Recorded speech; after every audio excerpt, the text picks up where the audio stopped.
হনন করা যায়। এমনকি রাষ্ট্রের শত শত কোটি টাকা ব্যয় করে জিয়াউর রহমানকে খলনায়ক বানাবার জন্য, ইতিহাস থেকে তার মুছে ফেলবার জন্য সমস্ত প্রক্রিয়া তারা শেষ করেছে। কিন্তু জিয়াউর রহমান কি মুছে গিয়েছেন? জিয়াউর রহমানকে কি মানুষ ভালোবাসে না? তাদের গাত্রদাহের অনেকগুলো কারণ রয়েছে। একটি কারণ শুধু আমি বলি, আমাদের রাষ্ট্রের দুইজন রাষ্ট্রপতি, বাংলাদেশের নেতা শেখ মুজিবুর রহমান এবং শহীদ রাষ্ট্রপতি জিয়াউর রহমান, দুইজনই আততায়ীর গুলিতে, সেনাবাহিনীর বিপদগামী সদস্যদের গুলিতে নিহত হয়েছিলেন। কিন্তু পার্থক্য কি জানেন? এই দুই নেতার মৃত্যুর মধ্যে মৌলিক কি পার্থক্য আপনারা জানেন? একজন যখন নিহত হন, বাংলাদেশের কোন জায়গার মানুষ তার জন্য শোক পালন করে নাই। টুঙ্গিপাড়াতেও 15 জনের মিছিল হয় নাই। আমরা শুনেছি ঢাকার রাজপথে অনেকেই মিষ্টি বিতরণ করেছেন, ট্যাঙ্কের উপরে উল্লাস করেছেন। এটা তাদের ক্ষেত। আর জিয়াউর রহমান যখন নিহত হলেন, আমরা শুনেছি আবাল বৃদ্ধ বনিতা, অনেক মানুষ, লক্ষ লক্ষ মানুষ জিয়াউর রহমানের জন্য মাতম করেছে। বাংলাদেশের অনেক ঘরে সেদিন রান্না হয় নাই, চুলা জ্বলে নাই। 30 লক্ষ মানুষ প্রিয় নেতাকে শেরে বাংলার উত্তানে সমাহিত করেছিল। আজকে তারা জিয়াউর রহমানকে খলনায়ক বানাতে চায়, একজনকে মহামানব বানাবার জন্য। একজনের বন্দনা করতে হবে, এক নেতা এক দেশ, অন্য কেউ থাকবে না। তারা তাজউদ্দিনের অবদানও খাটো করে দেখাতে চায়, মৌলানী ভাসানীর অবদানও তারা আজকে স্বীকার করতে চায় না, মুক্তিযোদ্ধাদের অবদান তারা স্বীকার করতে চায় না। জিয়াউর রহমানকে তারা কি সম্মান দিবে? মুজিবনগর সরকার গঠিত হয়েছে, শেখ মুজিব একদিনও মুজিবনগর সরকার দেখতে যায় নাই। তাহলে তাজউদ্দিন যদি বড় হয়ে যায়, জিয়াউর রহমান যদি বড় হয়ে যায়, প্রিয় নেতৃবৃন্দ, জিয়াউর রহমান তো উড়ে এসে জুড়ে বসেন নাই। বাংলাদেশের ভাগ্যের সন্তান জিয়াউর রহমান, বাংলাদেশের ইতিহাসের সন্তান জিয়াউর রহমান, বাংলাদেশের হ্যামিলিনের বাসিওয়ালা জিয়াউর রহমান। জিয়াউর রহমান ডাক দিয়েছেন, জিয়াউর রহমান যুদ্ধের ঘোষণা দিয়েছেন। চট্টগ্রাম থেকে শুরু হয়েছিল আবাল বৃদ্ধ বনিতা, এবং চট্টগ্রামের সৈনিকরা ওই রিভল করে জিয়াউর রহমানের নেতৃত্বে বিদ্রোহ করেছিল, আর গোটা বাংলাদেশে মুক্তিযুদ্ধ জড়িয়ে পেরেছিল। আপনারা পালিয়ে গিয়েছেন, সুটকেস নিয়ে পালিয়েছেন, লুঙ্গি পরে পালিয়েছেন, কলকাতার হোটেলে অবকাশ জীবন যাপন করেছেন। আর জিয়াউর রহমান রণাঙ্গনে যুদ্ধ করেছেন, অস্ত্র নিয়ে যুদ্ধ করেছেন। চরিত্র হনন করতে চাইলেই কি চরিত্র হনন করা যায়? প্রিয় বন্ধুগণ, তারও আগে 65 সালে পাক ভারত যুদ্ধে জিয়াউর রহমান খেমকারান রণাঙ্গনে সাহসী ভূমিকার জন্য পুরস্কৃত হয়েছিলেন। তখন থেকেই জিয়াউর রহমানকে পাকিস্তান আর্মির মধ্যে সমীহ করত মানুষ। প্রিয় বন্ধুরা, তাজউদ্দিন আহমেদ তার একটি লেখায় লিখেছেন যে জিয়াউর রহমান বাংলাদেশের মুক্তি সংগ্রামে চট্টগ্রামের বীর জনতা এবং সৈনিকদেরকে নিয়ে যে অসাধারণ প্রতিরোধ আন্দোলন গড়ে তুলেছেন, স্বাধীনতা সংগ্রামের ইতিহাসে তা স্টালিনগ্রাডের প্রতিরোধ আন্দোলনের পাশে স্থান পাবে। আর আজকে বলেন জিয়াউর রহমান মুক্তিযুদ্ধ করেন নাই, আজকে বলেন জিয়াউর রহমান 400 টাকার মেজর। আজকে কয়েকজন সার্কাসের ক্লাউন নিয়োগ করা হয়েছে বেগম খালেদা জিয়ার চরিত্র হননের জন্য, জিয়া পরিবারের চরিত্র হননের জন্য।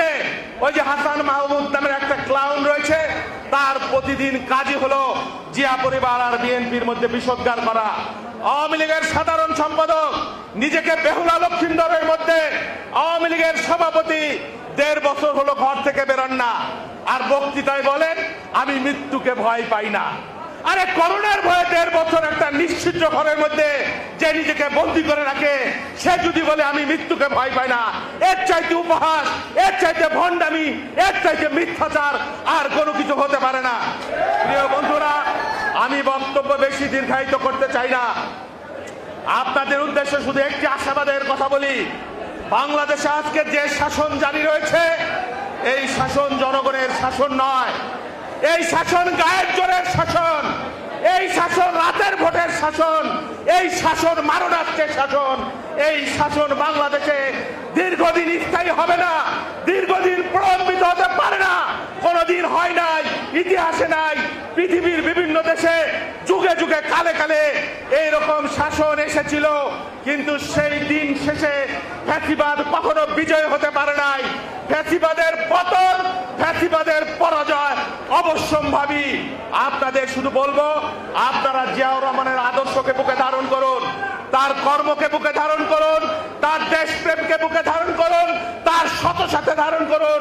ব্যক্তি জীবনে, রাষ্ট্রীয় জীবনে এবং রাজনৈতিকভাবে আমরা যদি জিয়াউর রহমানের কর্ম আদর্শকে ধারণ করতে পারি, তাহলে কোন ফ্যাসিবাদী শক্তি আমাদের কোনো ক্ষতি করতে পারবে না, বিএনপিকে নিঃশেষ করতে পারবে না।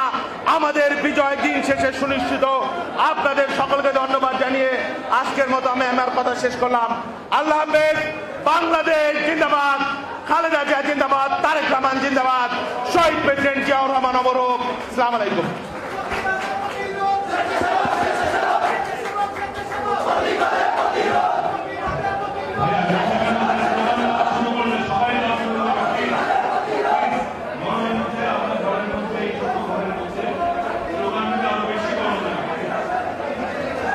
আলোচনা সভার মঞ্চের সামনে আমাদের বিএনপি অঙ্গ সংগঠনের যে সমস্ত নেতা কর্মীরা দাঁড়িয়েছেন, আপনাদেরকে অনুরোধ করব আপনারা হলের বাইরে অবস্থান করুন।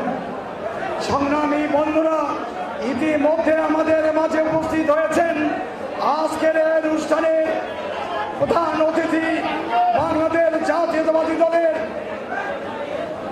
জাতীয় স্থায়ী কমিটির অন্যতম সদস্য, বাংলাদেশ জাতীয়তাবাদী দলের বিপ্লবী মহাসচিব, বিপ্লবী জননেতা, কারারি জাতীয় নেতা জনাব মির্জা ফখরুল ইসলাম আলমগীর। আমরা আজকে আলোচনা সভার সংগ্রামী বন্ধুদের পক্ষ থেকে সংগ্রামী অভিনন্দন।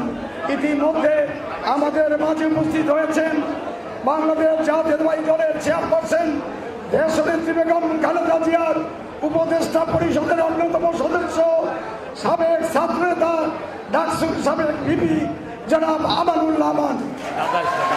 উপস্থিত হয়েছেন বাংলাদেশ জাতীয়তাবাদী দলের জাতীয় স্থায়ী কমিটির অন্যতম সদস্য, আজকের এই আলোচনা সভার সংগ্রামী বিশেষ অতিথি, সাবেক মন্ত্রী বাবু গয়েশ্বর চন্দ্র রায়। আমরা তাকে সংগ্রামী অভিনন্দন জানাই।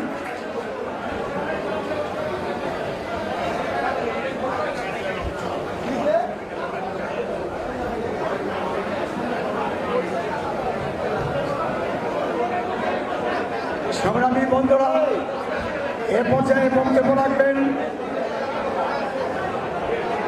বাংলাদেশ জাতীয়তাবাদী দলের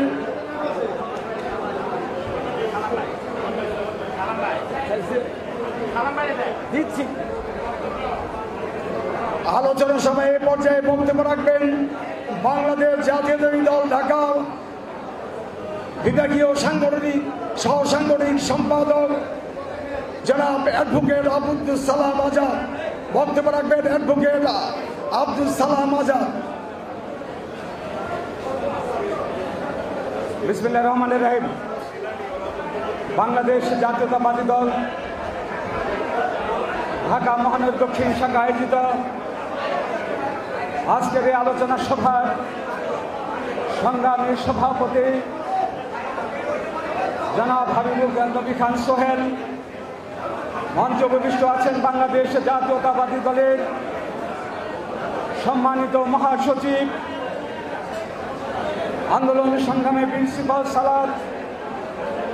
এদেশে গণতান্ত্রিক আন্দোলনে অংশগ্রহণ করতে গিয়ে 3 দিন বারবার কারা নির্যাতিত হয়েছেন, শত শত মামলার আসামি হয়েছেন।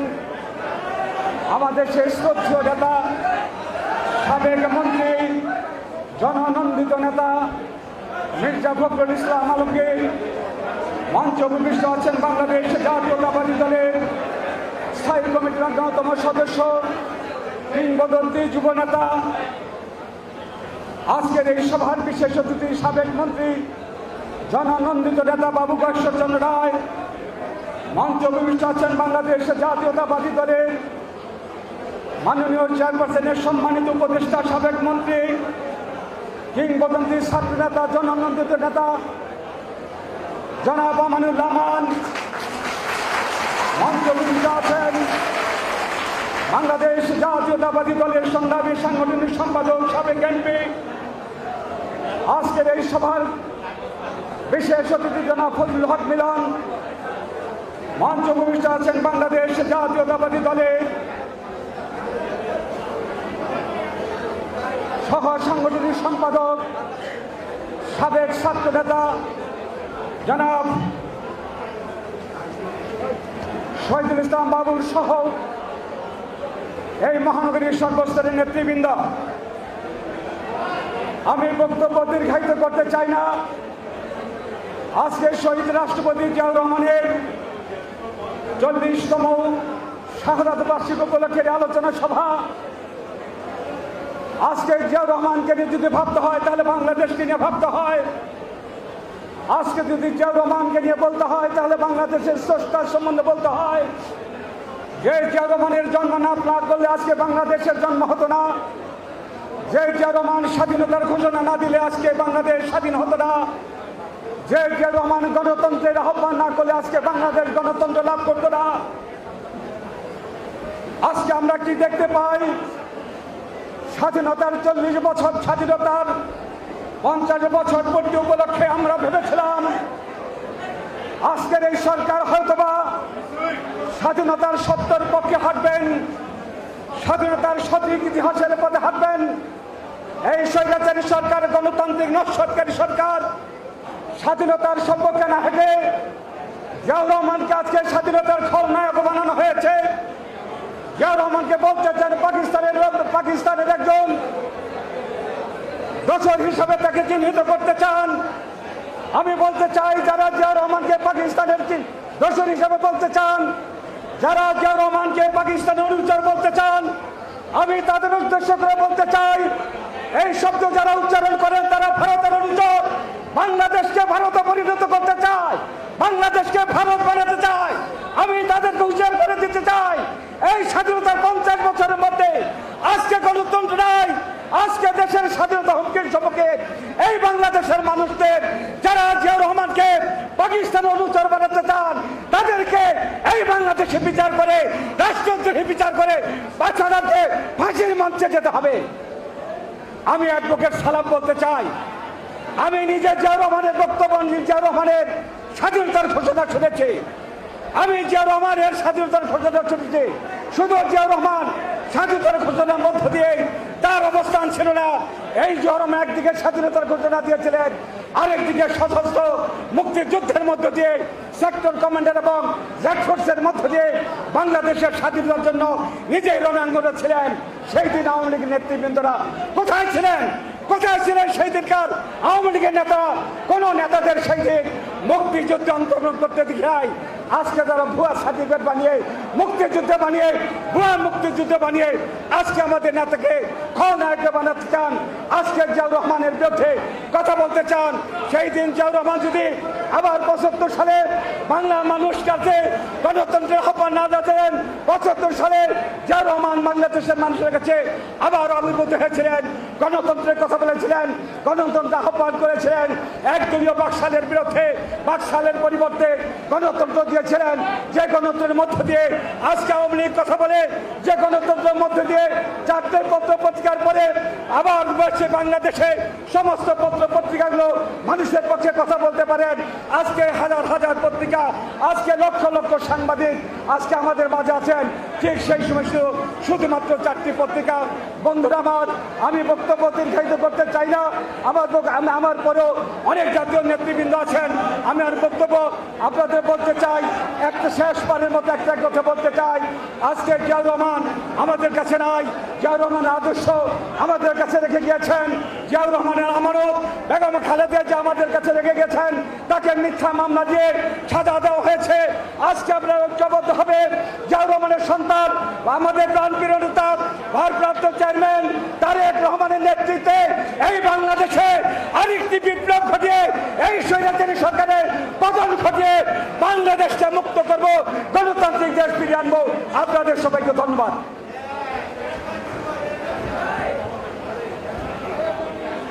সংগ্রামী বন্ধুরা, শাহাদাত বার্ষিকীর আলোচনা সভায় এ পর্যায়ে বক্তব্য রাখবেন বাংলাদেশ জাতীয়তাবাদী দলের জাতীয় নির্বাহী কমিটির সাংগঠনিক সম্পাদক, সাবেক ছাত্র নেতা, সাবেক সংসদ সদস্য জননেতা ফজলুল হক মিলন। বক্তব্য রাখার জন্য অনুরোধ করছি জনাব ফজলুল হক মিলন।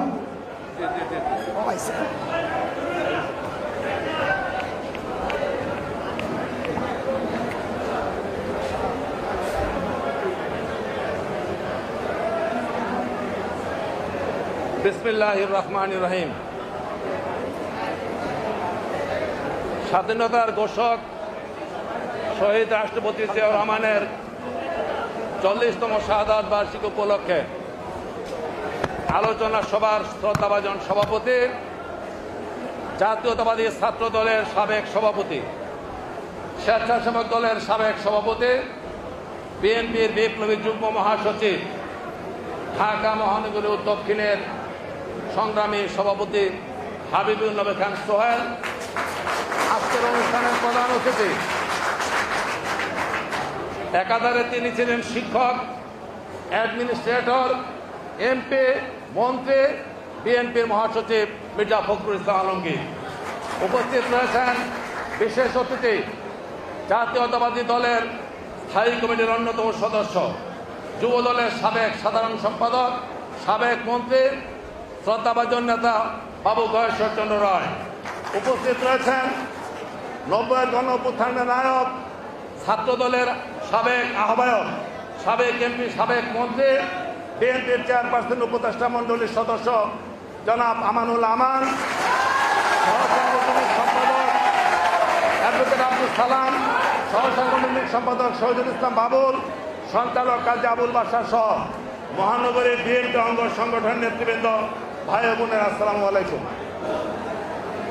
ভাইরা, আপনাদের দৃষ্টি আকর্ষণ করতে বক্তব্য আজকে দিব না। লোক সমাগম প্রচুর, বক্তা রয়েছেন অত্যন্ত সাবলীল এবং শক্তিশালী। কাজে আপনারা একটু চুপ করেন দয়া করে। এই যে মুড়ি টুড়ি বিক্রি করেন তারা, এদেরকে একটু বাইর করেন। আজকের দিনটার কথা আপনাদের সমন আছে। কোন দিন উপলক্ষে আজকে আমাদের আলোচনা সভা? আমাদের বেদনার দিন, আমাদের কষ্টের দিন, আমাদের যাতনার দিন, আমাদের হারানোর দিন, বাংলাদেশের হারানোর দিন, শহীদ জিয়ার 40তম শাহাদাত বার্ষিকী উপলক্ষে। এইখানে বিনীতভাবে অনুরোধ করছি, অঙ্গ সংগঠনের গুরুত্বপূর্ণ নেতৃবৃন্দ রয়েছেন, বিএনপি নেতৃবৃন্দ রয়েছেন, আপনারা একটু ইশারা করুন, একটু বলে দিন। আজকে উত্তর, দক্ষিণ, পূর্ব, পশ্চিম বিভিন্ন অঙ্গ সংগঠন বিএনপি প্রোগ্রাম না দিলেও চলবে। কারণ আজকের দিনটা অত্যন্ত মর্যাদাপূর্ণ, দুঃখজনক এবং করতালি দিবেন না। আর যারা বক্তব্য রাখবেন ওনাদের কাছে শিক্ষণীয় রয়েছে আমার পরে যারা। অতএব একটু চুপ করেন, একদম চুপ করেন। আশেপাশে তাকায় দেখেন কে কথা বলে। আপনার ডাইনে বামে তাকান, আপনারা প্রত্যেকে একটু আপনার পাশে থেকে কে কথা বলতেছে আপনি একটু দায়িত্বপূর্ণ ভূমিকা পালন করেন, কেউ যেন কথা না বলেন। হাতে তালি দিবেন না। বন্ধুগণ, জিয়াউর রহমান ছিলেন একজন দার্শনিক। নতুন কিছু উদ্ভাবন করেন যিনি, বস্তুগতভাবে তাকে বলা হয় বৈজ্ঞানিক।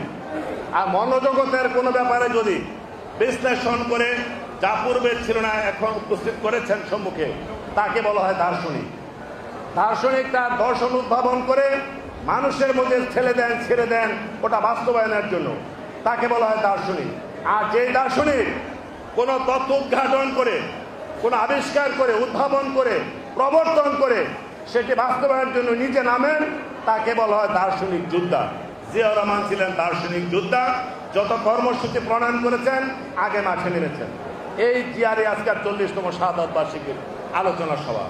বন্ধুগণ, আপনারা জানেন এই ব্যক্তিটিকে হারানোর পর বাংলাদেশ উপরের দিকে যেতে পারে নাই, নিচের দিকে নেমেছে, এখন পর্যন্ত নামছে।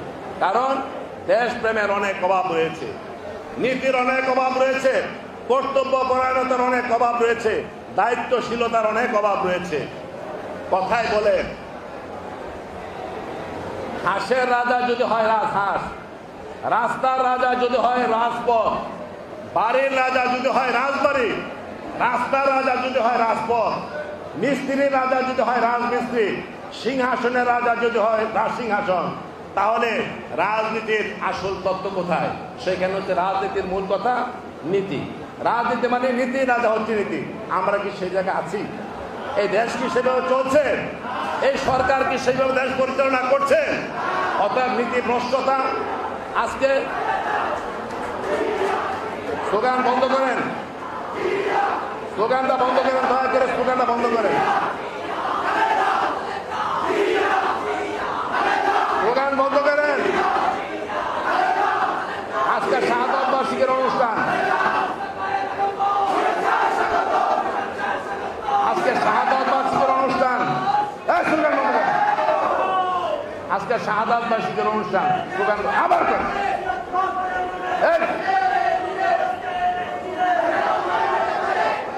এই স্লোগান দিচ্ছে কে? আজকে শাহাদাত বার্ষিকীর অনুষ্ঠান, বললাম যে স্লোগানটা বন্ধ করেন, শুনতেছে না। বক্তব্য শেষ করে দিব। বন্ধুগণ, তাই নীতি ভ্রষ্টতা আজকে দেশকে ছেয়ে ফেলেছে। কালকে মহাসচিব এবং পরশুদিন একটি কথা বলেছেন। আজকে যারা স্লোগান দিচ্ছেন যৌবনের তাড়নায়, কৈশোরের তাড়নায়, আজকে রাজা স্লোগান দিচ্ছেন, তাদের উদ্দেশ্যে বলেছিলেন কথাটা। উনি বলেছেন, অনেকে বলেন ওল্ড হ্যাগার, এদের নাকি গুরুত্ব কম। ওল্ড হ্যাগার শাব্দিক অর্থ হচ্ছে জীর্ণ শীর্ণ, ম্রিয়মান, অর্থাৎ যারা বয়স্ক শ্রদ্ধাভাজন নেতা, তাদেরকে গুরুত্ব না দিয়ে আমরা যদি পথ চলি, আমরা বেশি দূর অগ্রসর হতে পারবো না, বেশি দূর অগ্রসর হতে আমরা পারবো না। একটি কথা আছে ইংরেজিতে, new friends are gold, old friends are gold, new friends may be diamond. If you get diamond, don't forget gold, because to hold a diamond you always need a base of gold. কথাটা বুঝছেন? অর্থাৎ পুরানো যারা আছেন তারা স্বর্ণ সোনা, নতুন বন্ধু বান্ধব যারা আছে আগমন হাইব্রিড, তারা অনেক সময় ডায়মন্ডের চকমক দেখাবে, কিন্তু ডায়মন্ড পেলে হোক আপনি স্বর্ণকে ভুলবেন না। এই জন্য ডায়মন্ড দিয়া কোনো অলংকার হয় না, আংটি হয় না, মালা হয় না, কিচ্ছু হয় না। ডায়মন্ড স্বর্ণের উপর বসাতে হয়। এই জন্য if you get the diamond, don't forget gold, because you always need a base of gold to hold a diamond. একটা ডায়মন্ডকে ধারণ করতে হলে স্বর্ণের প্রয়োজন। অতএব ওল্ড হ্যাগার বলতে কোনো কথা নাই। সক্রেটিস যখন তার তত্ত্ব উপস্থাপন করেন, তিনি কিন্তু ওল্ড হ্যাগার পর্যায়ে ছিলেন। লেনিন তার অনেক বয়সে সে বিপ্লব করেছেন। ট্রটস্কি তার অনেক বয়সে হয়েছে তখন। আমাদের আল্লাহ রসুল, ওনাকেও কিন্তু নবুয়ত দেওয়া হয়েছে 40 বছর পরে। অতএব কথা শেষ করে দিচ্ছি, আপনারা যারা যৌবনের উন্মাদনায় আজকে তারুণ্যের দীপ্তে শক্তিয়ান, তাদের প্রতি আমার আহ্বান। আমি এক সময় ছাত্র রাজনীতি করেছি। জীবনের প্রথম 20 বছর চলে ইচ্ছার রাজত্ব, পরবর্তী 20 বছর চলে বুদ্ধির রাজত্ব, 40 বছর পরে আসে বুদ্ধি এবং চিন্তার বিবেচনার রাজত্ব। কাজে এই বয়সে কর্মসূচি ঘোষণা করলে খালেদাদের মুক্তির জন্য হোক, তারেক রহমানকে বাংলার জমিনে আনার জন্য হোক, আপনাদেরকে অগ্রণী ভূমিকা পালন করতে হবে, যারা বর্তমান প্রজন্মের ছাত্র দল, যুব দল, স্বেচ্ছাসেবক দল। আজকের আলোচনার কিন্তু একটা টার্গেট আছে, একটা টার্গেট গ্রুপ আছে। খেয়াল করে শুনবেন, আজকের আলোচনার একটা টার্গেট গ্রুপ আছে। আমরা যারা বক্তব্য দিচ্ছি অথবা অনেকে যারা শুনছেন, এরা কিন্তু টার্গেট গ্রুপ না। টার্গেট গ্রুপ হচ্ছে যারা জিয়াউর রহমান সম্পর্কে বেশি জানেন না, তারা এবং ভবিষ্যৎ নতুন প্রজন্ম, তাদের কাছে আমাদের এমন বক্তব্য উপস্থাপন করতে হবে যেই বক্তব্যের মধ্যে নতুন প্রজন্ম মনে করে তাদের স্বার্থ নিহিত আছে। আপনার আমার বক্তব্য মানে তাদের বক্তব্য, জিয়াউর রহমানের কর্মসূচি মানে তাদের কর্মসূচি, জিয়াউর রহমানের আদর্শ মানে দেশের আদর্শ। এই জিনিস যদি মানুষের মধ্যে আমরা প্রবেশ করাতে পারি, তাহলেই কিন্তু আমরা সফলতার দ্বার প্রান্তে পৌঁছতে সক্ষম হব। বুঝতে পেরেছেন কথাটা? শেখ হাসিনা সারাদিন বাপের ডোল বাজায়, সারাদিন 7ই মার্চের একটা ভাষণ সারাদিন বাজায়, সারা বছর বাজায়। একটা কথা আছে গ্রামে, দাদার নামে গাদা, বাপের নামে আদা, নিজের নামে শাহজাদা। জিয়াউর রহমান ছিলেন শাহজাদা, আর শেখ হাসিনা তার বাপের নামে আজকে আদা হয়েছেন। দাদার নামে গাদা, বাপের নামে আদা, নিজের নামে শাহজাদা। আমাদের নেত্রী খালেদা জিয়া শাহজাদা, কারণ জিয়াউর রহমানের আদর্শকে ধারণ করেছিলেন মানুষের প্রত্যাশা পূরণের জন্য। উনি রাজপথকে প্রকম্পিত করে মানুষের কল্যাণে কাজ করেছেন। আজকে আমাদের ভারপ্রাপ্ত চেয়ারম্যান জনাব তারেক রহমান আজকে শাহজাদা। কেন? সে নিজের থেকে তৃণমূল থেকে রাজনীতি করতে করতে আসেন। দেখেন উত্থানটা কিভাবে হয়। আমাদের নেতা ভারপ্রাপ্ত চেয়ারম্যান জনাব তারেক রহমান গাবতলী গ্রামের থানার প্রাথমিক সদস্য বনিয়া রাজনীতিতে প্রবেশ করেছেন। আর শেখ হাসিনার পুত্র জয় আইটি উপদেষ্টা হিসেবে ৬-৭ কোটি টাকা মাসের বেতনে সুবিধাবাদের মাধ্যমে প্রশাসনে প্রবেশ করেছেন। অতএব রাজনৈতিক অঙ্গন থেকে শেখ হাসিনার পরিবার তারা তিরোহিত গায়ের জোরে এই দেশে উত্তরাধিকার হিসাবে বসে আছে। এদেরকে সরিয়ে বাংলার জমিনে শহীদের আদর্শ, খালেদা জিয়ার নেতৃত্ব, তারেক রহমানের দিক নির্দেশনা যদি আমরা চলতে পারি আগামী দিনে, তাহলেই শহীদের আদর্শ বাস্তবায়ন আমরা সক্ষম হব, আমরা কামিয়াব হব।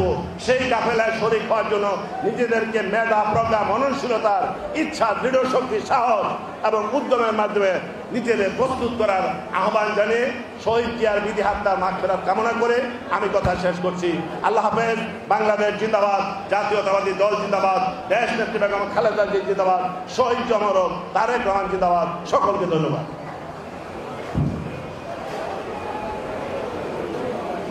সাধারণ বার্ষিকী আলোচনা সভার এই পর্যায়ে একটু ব্যতিক্রম করে এখন বক্তব্য দিবেন বাংলাদেশ জাতীয়তাবাদী দলের জাতীয় নির্বাহী কমিটির অন্যতম সদস্য, ঢাকা সিটি কর্পোরেশন দক্ষিণের গত নির্বাচনে ধানের শীষের যিনি প্রার্থী ছিলেন, আমাদের প্রিয় নেতা সরাব সাদেক হোসেন খোকার সুযোগ্য সন্তান ইঞ্জিনিয়ার ইশরাক হোসেনকে বক্তব্য রাখার জন্য অনুরোধ করছি।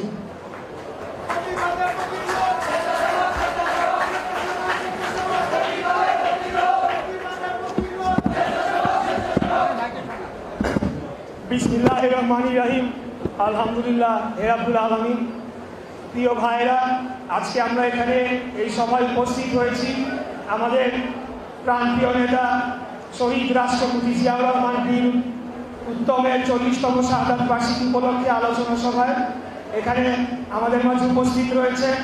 এই সভার আজকের প্রধান অতিথি আমাদের প্রিয় অভিভাবক, প্রিয় নেতা, জননেতা জনাব মির্জা ফখরুল ইসলাম আলমগীর, আমাদের মহাসচিব, এবং বিশেষ অতিথি হিসেবে উপস্থিত রয়েছে স্থায়ী কমিটির অন্যতম সিনিয়র সদস্য জননেতা জনাব মির্জা আব্বাস, স্থায়ী কমিটির সদস্য জননেতা জনাব বাবু গয়েশ্বর চন্দ্র রায়, এবং আমাদের মাঝে উপস্থিত রয়েছেন সাবেক ছাত্রনেতা ডাকসু সাবেক বিপি জনাব আমানুল্লাহ আমান, এবং আমাদের মাঝে উপস্থিত রয়েছেন ঢাকা বিভাগীয় সহসাংগঠনিক সম্পাদক জনাব আব্দুল সালাম আজাদ, জনাব শহীদুল ইসলাম বাবুল, এবং আজকের সভার সভাপতি ঢাকা মহানগর দক্ষিণের জননেতা হাবিবুল নবী খান সোহেল, এবং সাধারণ সম্পাদক জনাব কাজী আবুল বাসার সহ উপস্থিত সকল সাংবাদিক ভাই ও বন্ধুগণ, আসসালামু আলাইকুম। ভাইরা, আপনারা জানেন আজকে স্বাধীনতার 50 বছর পরে বাংলাদেশ এই যে গণতন্ত্রহীনতার একটি পরিবেশ বিরাজ করছে। আমরা 50 বছর পরে কি পেলাম সেটা নতুন প্রজন্মের ভেবে দেখা উচিত। নতুন প্রজন্ম যারা ইতিহাস সঠিকভাবে জানে না, আপনাদের জানা উচিত এবং পড়া উচিত যে মহান মুক্তিযুদ্ধের সূচনা হয়েছিল 1970 সালে, যখন একটি নির্বাচন অনুষ্ঠান হয়। তৎকালীন যে রাজনৈতিক দল ছিল আওয়ামী লীগ, তাদেরকে ক্ষমতা হস্তান্তর করা হয় নাই বিধায় সেই আন্দোলন দানা বেঁধে ওঠে, এবং 1971 সালে যখন সারা বাংলাদেশের মানুষ এক হয়ে গিয়েছিল এই পাকিস্তানি হানাদার বাহিনী পাকিস্তানিদের নির্যাতন নিপীড়নের বিরুদ্ধে, তখন একটি রাজনৈতিক শূন্যতা দেখা দেয়।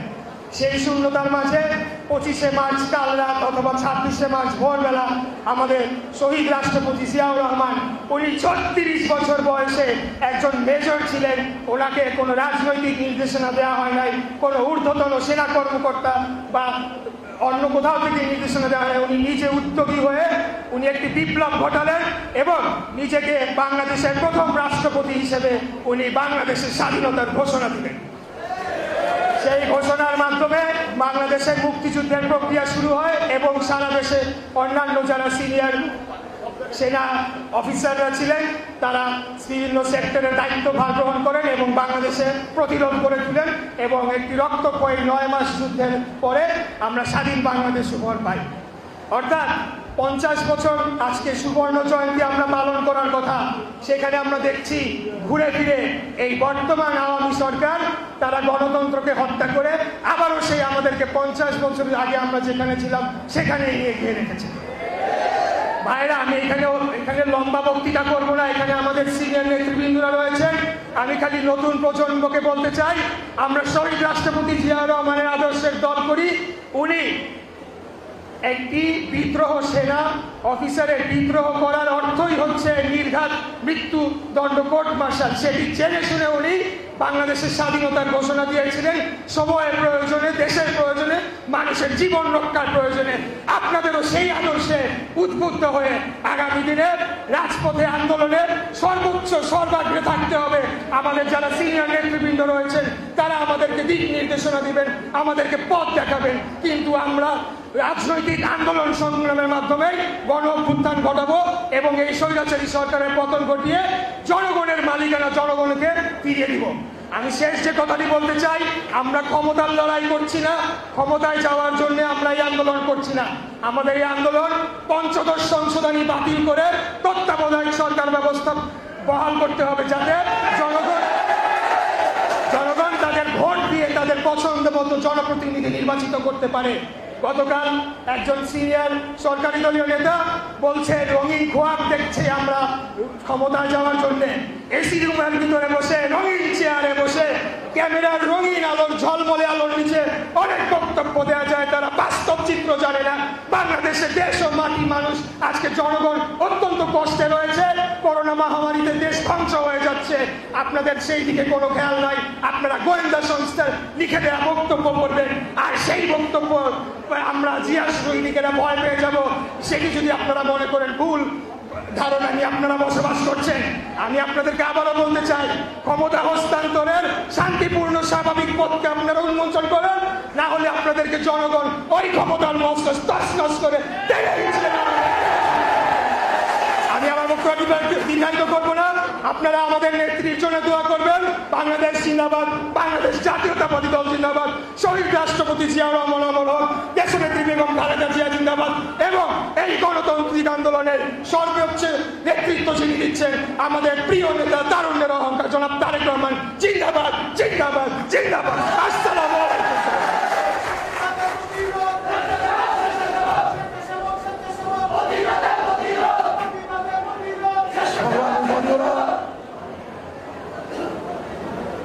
আলোচনা সভার এই পর্যায়ে বক্তব্য রাখবেন আজকের অনুষ্ঠানের বিশেষ অতিথি, বাংলাদেশ জাতীয়তাবাদী দলের চেয়ারপারসন দেশনেত্রী বেগম খালেদা জিয়ার উপদেষ্টা পরিষদের অন্যতম সদস্য, সাবেক ডাকসুর ভিপি, সাবেক মন্ত্রী, সংগ্রামী জননেতা জনাব আমানুল্লাহ আমান। বক্তব্য রাখছেন জনাব আমানুল্লাহ আমান।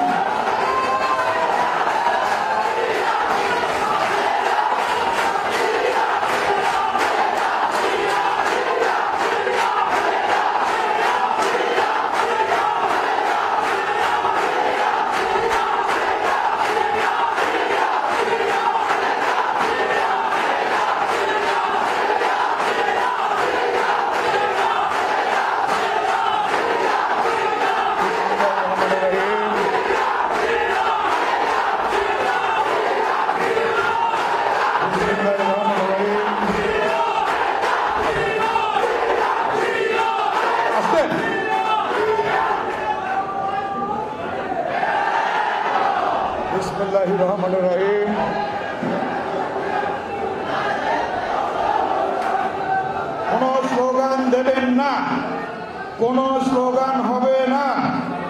নেতৃবৃন্দের নির্দেশ, কোন স্লোগান দেবেন না। এই মুহূর্ত থেকে আর কোন স্লোগান হবে না, কোন স্লোগান হবে না। বসেন। বিসমিল্লাহির রহমানির রহিম। মহান স্বাধীনতার ঘোষক শহীদ রাষ্ট্রপতি জিয়াউর রহমানের 40তম শাহাদাত বার্ষিকী উপলক্ষে ঢাকা মহানগর বিএনপি দক্ষিণ আয়োজিত আজকের এই আলোচনা সভার সংগ্রামী সভাপতি, সাবেক ছাত্রনেতা, জাতীয়তাবাদী ছাত্র দলের এক সময়ের সভাপতি বিএনপির সংগ্রামী যুগ্ম মহাসচিব, রাজপথ কাঁপানো সেই 90-এর আন্দোলনে আমার পাশে থেকে যে আন্দোলন করেছে, আজকের সভার সভাপতি জনাব হাবিবুর নবী খান সোহেল, উপস্থিত আজকের প্রধান অতিথি বিএনপির সংগ্রামী মহাসচিব, বিএনপির চেয়ারপারসন দেশনেত্রী বেগম খালেদা জিয়ার এবং বিএনপির ভারপ্রাপ্ত চেয়ারম্যান দেশনায়ক তারেক রহমানের অত্যন্ত বিশ্বস্ত সহকর্মী, সাবেক মন্ত্রী, সাবেক এমপি, 60-এর দশকে এই ঢাকা বিশ্ববিদ্যালয় সহ সারা বাংলাদেশে একসময় ছাত্র নেতৃত্ব দিয়েছে সেই সাবেক ছাত্রনেতা, সাবেক মন্ত্রী, সাবেক এমপি জনাব মির্জা ফখরুল ইসলাম আলমগীর উপস্থিত রয়েছেন আমাদের মাঝে। বিএনপির স্থায়ী কমিটির অন্যতম সদস্য, এক সময়ের যুবনেতা, সাবেক মন্ত্রী জনাব বাবু গয়েশ্বর চন্দ্র রায় উপস্থিত রয়েছেন আমাদের মাঝে। বিএনপির সংগ্রামী সহ সাংগঠনিক সম্পাদক, এক সময়ের রাজপথ কাঁপানো যুবনেতা জনাব অ্যাডভোকেট আব্দুল সালাম আজাদ উপস্থিত রয়েছেন।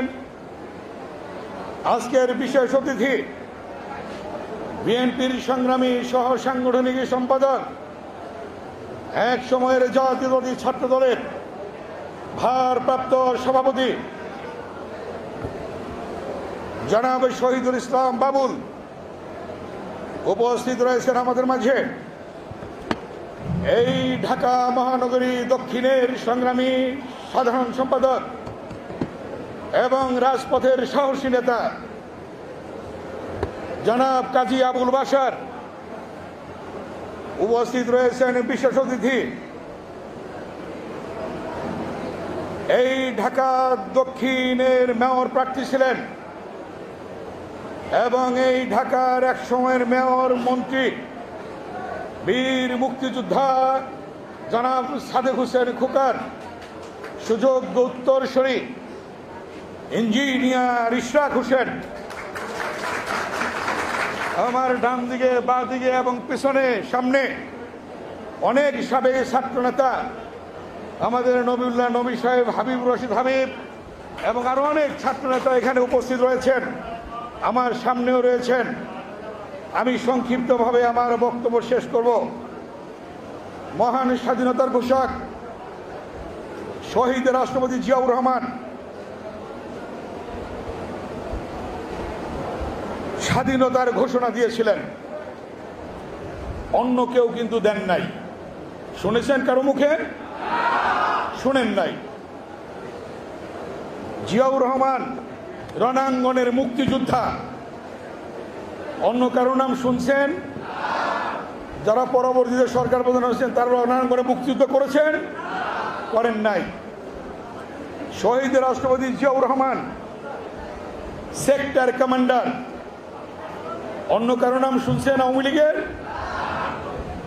শহীদ রাষ্ট্রপতি জিয়াউর রহমান জেড ফোর্সের অধিনায়ক, অন্য কারো নাম শুনেছেন? শুনেন নাই। শহীদ রাষ্ট্রপতি জিয়াউর রহমান বীরোত্তম খেতাবে ভূষিত হয়েছিলেন, আর অন্য কারো নাম শুনেছেন? আওয়ামী লীগের? শুনেন নাই।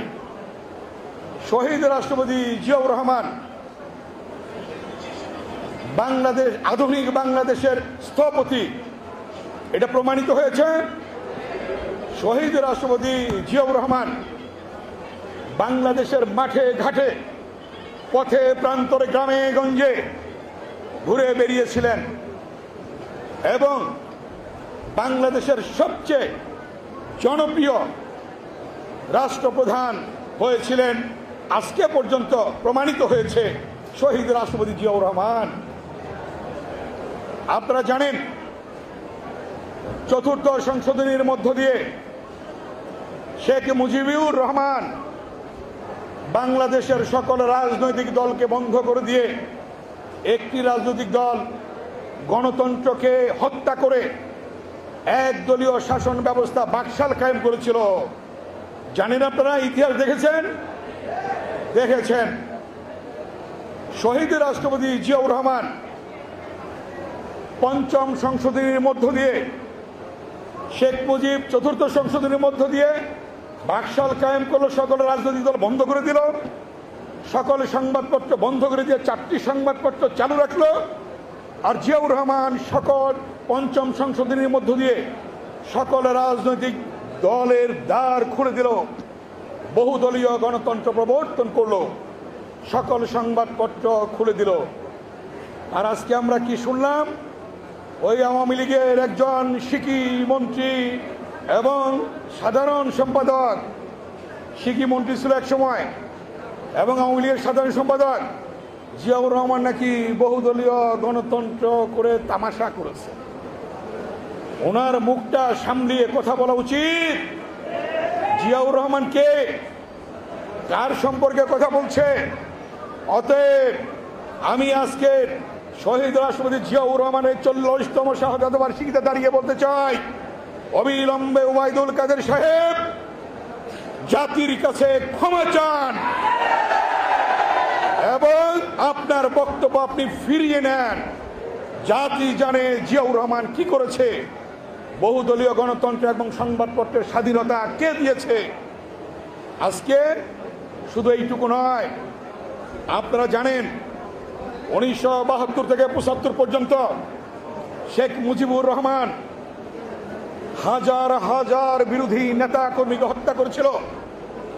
তার মধ্যে বীর মুক্তিযোদ্ধা সিরাজ শিকদারকে হত্যা করেছিল এবং সিরাজ শিকদারকে হত্যা করে পার্লামেন্টে এসে বলেছিল, কোথায় আজ সিরাজ শিকদার? অতএব শেখ মুজিবুর রহমান ছিল একজন গণতন্ত্র হত্যাকারী এবং মুক্তিযোদ্ধাদের হত্যাকারী। আজকে কি চলছে দেশে? জিয়াউর রহমান যখন রণাঙ্গনে মুক্তিযুদ্ধ করছেন, ওই সময়ে বিএনপির চেয়ারপারসন আজকের সাবেক 3বারের প্রধানমন্ত্রী দেশনেত্রী বেগম খালেদা জিয়া এবং তার সাথে আজকের বিএনপির ভারপ্রাপ্ত চেয়ারম্যান দেশনায়ক তারেক রহমান ছিলেন। তাদেরকে সিদ্ধেশ্বরীর একটি বাসায় গ্রেফতার করেছিল। আজকে স্বাধীনতার 50 বছর পরে এই স্বাধীনতার সুবর্ণ জয়ন্তীতে আমরা দেখতে পাচ্ছি, সেদিন যেমন দেশনেত্রী বেগম খালেদা জিয়া হানাদার বাহিনী দ্বারা গ্রেফতার অবস্থায় ছিল, আজকেও দেশনেত্রী বেগম খালেদা জিয়া গ্রেফতার অবস্থায় রয়েছে, বিনা চিকিৎসায় মৃত্যুর সাথে পাঞ্জা লড়ছে, তাকে চিকিৎসা দেওয়া হচ্ছে না। আমি আজকে বলতে চাই, সেদিন যে হানাদার বাহিনীরা সেদিন সে অত্যাচার, নির্যাতন, জুলুম, লক্ষ লক্ষ মানুষকে হত্যা করেছিল, মুক্তিযোদ্ধাদের হত্যা করেছিল, ঠিক আজকেও আওয়ামী লীগ নেত্রী শেখ হাসিনা, অবৈধ প্রধানমন্ত্রী, অনৈতিক প্রধানমন্ত্রী, ভোট ডাকাতির প্রধানমন্ত্রী শেখ হাসিনা ওয়াজেদ আজকেও সেই 3বারের প্রধানমন্ত্রী, রণাঙ্গনের মুক্তিযোদ্ধা বীরুত্তম জিয়াউর রহমানের স্ত্রী, সাবেক 3বারের প্রধানমন্ত্রী দেশনেত্রী বেগম খালেদা জিয়াকে গ্রেফতার করে রেখেছে। আজকে তিনি চিকিৎসা পাচ্ছেন না। শেখ হাসিনা ওয়াজেদ, আপনার মনে নেই, আপনি যখন গ্রেফতার ছিলেন, আপনি সেই কানের চিকিৎসার জন্য, চোখের চিকিৎসার জন্য বিদেশে গিয়েছিলেন, আর আজকে বেগম খালেদা জিয়া চিকিৎসা নিতে পারবেন না। ওবায়দুল কাদের সাহেব কোথায় চিকিৎসার জন্য গিয়েছেন? সাহারা বেগম কোথায় গিয়েছিলেন? নাসিম কোথায় গিয়েছিলেন? আজকে কেন বেগম খালেদা জিয়া চিকিৎসার জন্য যেতে পারবে না? কেন আজকে এভাবে মানবাধিকার কেড়ে নেওয়া হবে? কেন আজকে এই গণতন্ত্রকে কেড়ে নেওয়া হবে, গণতন্ত্রকে হত্যা করা হবে? তাই আজকে আপনাদের সামনে দাঁড়িয়ে শহীদ রাষ্ট্রপতি জিয়াউর রহমানের এই 40তম শাহাদাত বার্ষিকীতে আমরা বলতে চাই, যে আইন পাশ করিয়েছে শেখ হাসিনা ওয়াজেদ, যে তার অধীনে নির্বাচন হবে, যদি শেখ হাসিনার অধীনে নির্বাচন হয় 14 সাল এবং 18 সালের মতো আবার সেই একই নির্বাচন হবে। আগের দিন রাতে ভোট ডাকাতি করবে, ভোট চুরি করবে, আগের দিন রাতে সিল মারবে। আজকে শেখ হাসিনা ওয়াজেদ সেভাবেই আবার ক্ষমতায় আসার জন্য প্রস্তুতি নিচ্ছে। সকল প্রশাসন যন্ত্রকে কবজার মধ্যে নিয়েছে এবং সকল মানুষকে ভয় ভীতি দেখিয়ে বিভিন্নভাবে দমন নীতি চালাচ্ছে। আজকে বিভিন্নভাবে সাংবাদিকদের উপর নির্যাতন নিপীড়ন চালাচ্ছে। মুস্তাক আহমেদ থেকে শুরু করে রোজেনা ইসলাম থেকে শুরু করে সাংবাদিকরা যখন আজকে সত্য কথা লিখছে তাদের উপর আজকে নির্যাতন নিপীড়নের পথ বেছে নিয়েছে। আমরা বলতে চাই, শেখ হাসিনা ওয়াজেদ, আপনি যে রাষ্ট্র ক্ষমতায় রাষ্ট্রযন্ত্র নিয়ে রয়েছেন, আপনি যেভাবে ভয় ভীতি দেখাচ্ছেন, দমন নীতি চালাচ্ছেন, শেখ হাসিনা ওয়াজেদ এবং ওবায়দুল কাদের সাহেব যে কথা বলেছেন যে রাজপথ যদি গরম করা হয় আপনারা কঠোর ব্যবস্থা নেবেন, শেখ হাসিনা এবং ওবায়দুল কাদের সাহেব কি ব্যবস্থা নেবেন? আপনাকে শেখ হাসিনা ক্ষমতা হস্তান্তর করতে হবে। শেখ হাসিনা ওয়াজেদ, তোমার অধীনে বাংলাদেশে আর কোন নির্বাচন হবে না। তোমাকে আর কোন নির্বাচন করতে দেওয়া হবে না। তুমি মনে করেছো আবার ক্ষমতা আসবে, তুমি মনে করেছো আবার তুমি আস্তে আস্তে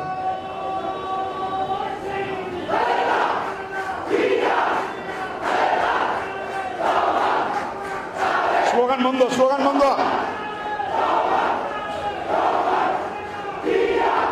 স্লোগান বন্ধ। তুমি মনে করছো শেখ হাসিনা তুমি সেভাবে ক্ষমতা আসবে দমন নীতি চালিয়ে গ্রেফতার করে মিথ্যা মামলা দিয়ে? মামলা তো 217টা আমার নামে এখন আছে। এইখানে মঞ্চে যারা আছে আমাদের মাননীয় মহাসচিব থেকে শুরু করে কারো নামে বাকি নাই, মঞ্চের নিচেও বাকি নাই। নেতা কর্মীদের শত শত মামলা ঝুলছে। আমরা শেখ হাসিনাকে আজকের এই শহীদ রাষ্ট্রপতি জিয়াউর রহমানের 40তম শাহাদাত বার্ষিকীতে বলতে চাই, তোমাকে তত্ত্বাবধায়ক সরকার দিতে হবে। 90-এর চেতনায় আজকে ঘোষণা করতে চাই, দেশনেত্রী বেগম খালেদা জিয়ার নেতৃত্বে বিএনপির ভারপ্রাপ্ত চেয়ারম্যান দেশ নায়ক তারেক রহমানের নির্দেশনায় আমাদের মাননীয় মহাসচিব মির্জা ফখরুল ইসলাম আলমগীরের নেতৃত্বে আরেকটি গণ অভ্যুত্থান সৃষ্টি করে হাসিনাকে ক্ষমতা থেকে সরাবেন। সেদিন বেশি দেরি নাই। কি করবেন শেখ হাসিনা? গ্রেফতার করবেন, মেরে ফেলবেন, ফেলুন। স্বেচ্ছায় রাজপথে ছাত্র যুবকের সাথে এই ঢাকা মহানগরীর সাথে থেকে প্রয়োজনে জীবন দেব। আন্দোলনের ডাক আসলে, আন্দোলনের ডাক আসলে 90-এর চেতনায় ঘোষণা দিতে চাই, হাসিনার পতন ছাড়া ঘরে ফিরব না। সেভাবে সকলে প্রস্তুতি নিন। সেই প্রস্তুতি নেওয়ার আহ্বান জানিয়ে, সেই প্রস্তুতি গ্রহণ করার আহ্বান জানিয়ে আমাদের বিএনপির ভারপ্রাপ্ত চেয়ারম্যান দেশ নায়ক তারেক রহমানের যে একটি স্লোগান, সেই স্লোগান হয়েছে, যদি তুমি ভয় পাও তবে তুমি শেষ, যদি তুমি রুখে দাঁড়াও তবে তুমি বাংলাদেশ।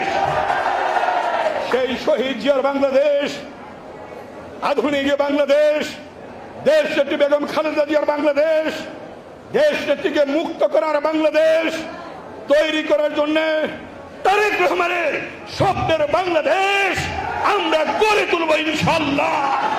সেই প্রত্যয় ব্যক্ত করে সকলকে ধন্যবাদ জানিয়ে আমার বক্তব্য এখানেই শেষ করছি এবং সর্বশেষ বলবো, আস্তে আস্তে আস্তে আস্তে সর্বশেষ বলবো, 52-এর ভাষা আন্দোলন কিন্তু বৃথা যায় নাই। সালামা বরকতের রক্তের মধ্য দিয়ে সফল হয়েছিল। মায়ের ভাষা প্রতিষ্ঠা হয়েছিল। ৬২-র শিক্ষা আন্দোলন, ওয়াজুল্লাহ বাবুলের রক্ত ঝরিয়ে সেদিন সেই আন্দোলন সফল হয়েছিল, শিক্ষার অধিকার পেয়েছিলাম। ৬৯-এর গণঅভ্যুত্থান, শহীদ আসাদের রক্তের মধ্য দিয়ে আমরা সেদিন গণঅভ্যুত্থান সফল করেছিলাম। ৭১-এর মুক্তিযুদ্ধ, লক্ষ লক্ষ শহীদের রক্তের বিনিময়ে, মা বোনের ইজ্জতের বিনিময়ে আমরা পেয়েছিলাম স্বাধীনতা। ৯০-এ স্বৈরাচার বিরোধী আন্দোলনে সেলিমি দেলোয়ার, রাউফত বসুনিয়া, জয়নাল জাফর, দীপ আলী সহ, ডাক্তার মিলন জাহর সহ যারা রক্ত দিয়ে এই বাংলাদেশকে স্বৈরাচার মুক্ত করেছে, ইনশাল্লাহ আবারও প্রয়োজন বোধে আমরা রক্ত দিয়ে, আমরা শহীদ হয়ে হাসিনা মুক্ত বাংলাদেশ, গণতান্ত্রিক বাংলাদেশ, জনগণের বাংলাদেশ, জনগণের ভোটাধিকার প্রতিষ্ঠা আমরা করব ইনশাল্লাহ। এই বক্তব্য ব্যক্ত করে সকলকে ধন্যবাদ জানিয়ে আমার বক্তব্য শেষ করছে। আল্লাহ হাফেজ। বাংলাদেশ জিন্দাবাদ, খালেদা জিয়া জিন্দাবাদ, শহীদ জবর হোক, তারেক রহমান জিন্দাবাদ।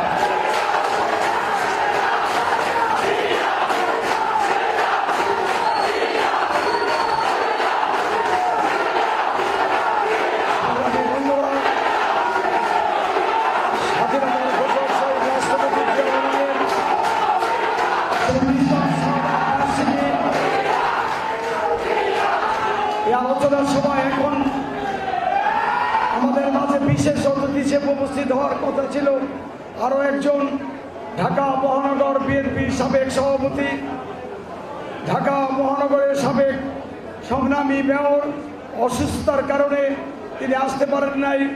যারা মির্জা আব্বাস আমাদের মাঝে আসার কথা ছিল। এ পর্যায়ে বক্তব্য রাখবেন আজকের আলোচনা সভার বিশেষ অতিথি, বাংলাদেশ জাতীয়তাবাদী দলের জাতীয় স্থায়ী কমিটির অন্যতম সদস্য, সাবেক মন্ত্রী, সাবেক যুবদলের সংগ্রামী সাধারণ সম্পাদক, যুব নেতা জনাব, সংগ্রামী বিএনপির নেতা জনাব গয়েশ্বর চন্দ্র রায় বক্তব্য রাখার জন্য অনুরোধ করছি। জনাব গয়েশ্বর চন্দ্র রায়।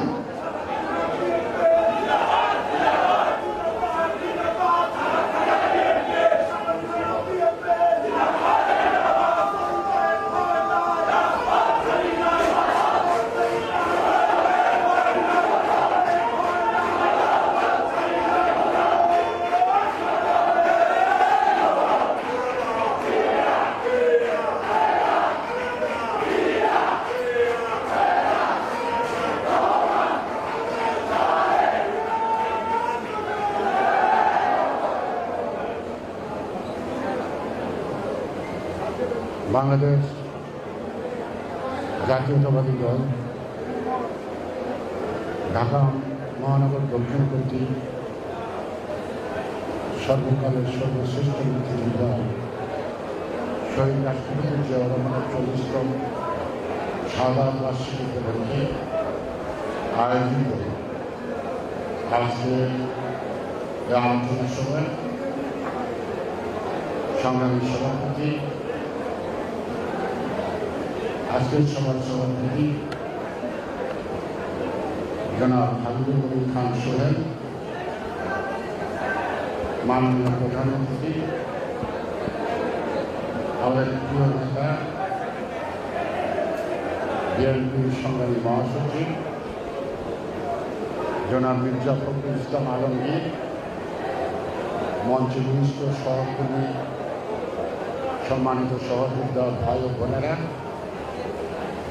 আমি শহীদ জিয়ার স্মৃতির প্রতি শ্রদ্ধা নিবেদনের মধ্য দিয়ে শুধু একটি কথাই বলব, জিয়া ইতিহাস সৃষ্টি করেছেন, জিয়া বহুদলীয় গণতন্ত্র প্রতিষ্ঠিত করেছেন, জিয়া স্বাধীনতা যুদ্ধ করেছেন, স্বাধীনতার ঘোষণা দিয়েছেন।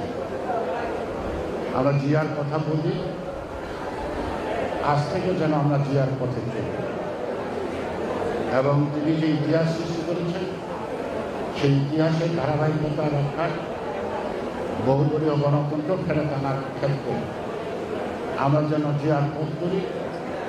আন্দোলন সংগ্রামের মধ্য দিয়ে সরকার পতন এবং গণতান্ত্রিক আন্দোলন গণতন্ত্রের পুনরুদ্ধার আন্দোলনে আপনারা যখন ডাকবেন তখন আসবেন। কথা অনেক বলেছি, কথা বলতে বলতে ক্লান্ত, যে পথ চলতে চলতে ক্লান্ত হতাম তাহলে মনে কষ্ট থাকতো না। তাই বলবো, দলের নেতা কর্মীরা জেলখানায়, বেগম খালেদা জিয়া বন্দী অবস্থায় চিকিৎসাধীন, দলের নেতা তারেক রহমান, আমাদের ভারপ্রাপ্ত চেয়ারম্যান বিদেশের মাটিতে, এমনি অবস্থায় আমরা ভার্চুয়ালি আর এমনি আলোচনার মধ্য দিয়ে কথাই বলে যাচ্ছি। আমার মনে হয় কথায় কাজ হবে না, যে আর কথাই চলতে হবে, কথা কম কাজ বেশি। এখন মনে হয় কথা বলা হচ্ছে বেশি জরুরি, সরকারকে পতন কীভাবে করা হবে, সেই পতনের ডাক দেন, সেই আন্দোলনের ডাক দেন। আমরা যদি অতীতে কোনো ইতিহাস আমরা থাকি, আগামী ইতিহাসও আমরা থাকবো, আর কি ইতিহাস সৃষ্টি করবো। সবাইকে ধন্যবাদ। বাংলাদেশ জিন্দাবাদ, শহীদ জিয়া।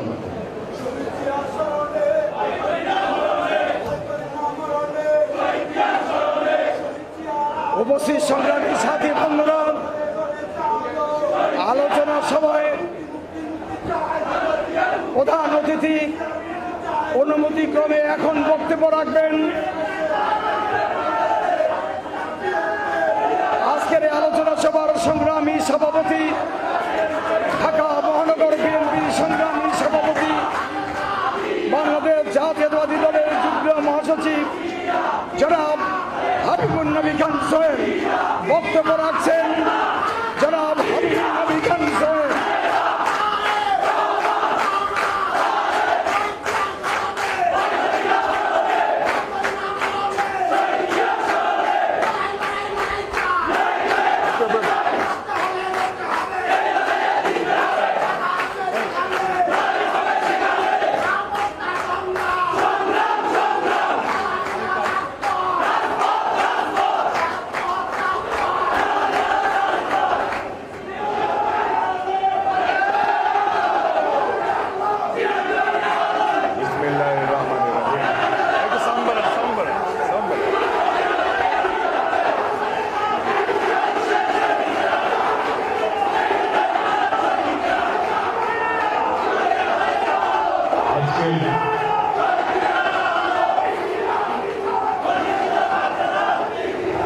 এই প্রচন্ড গরমের মধ্যে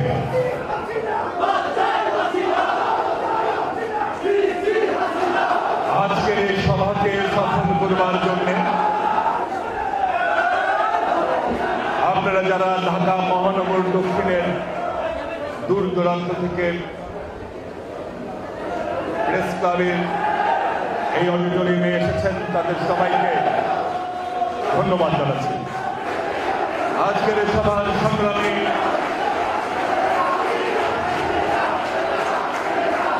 প্রধান অতিথি বাংলাদেশ জাতীয়তাবাদী দলের বারবার কারা নির্যাতিত মহাসচিব জননেতা জনাব মির্জা ফখরুল ইসলাম আলমগীর, উপস্থিত আছেন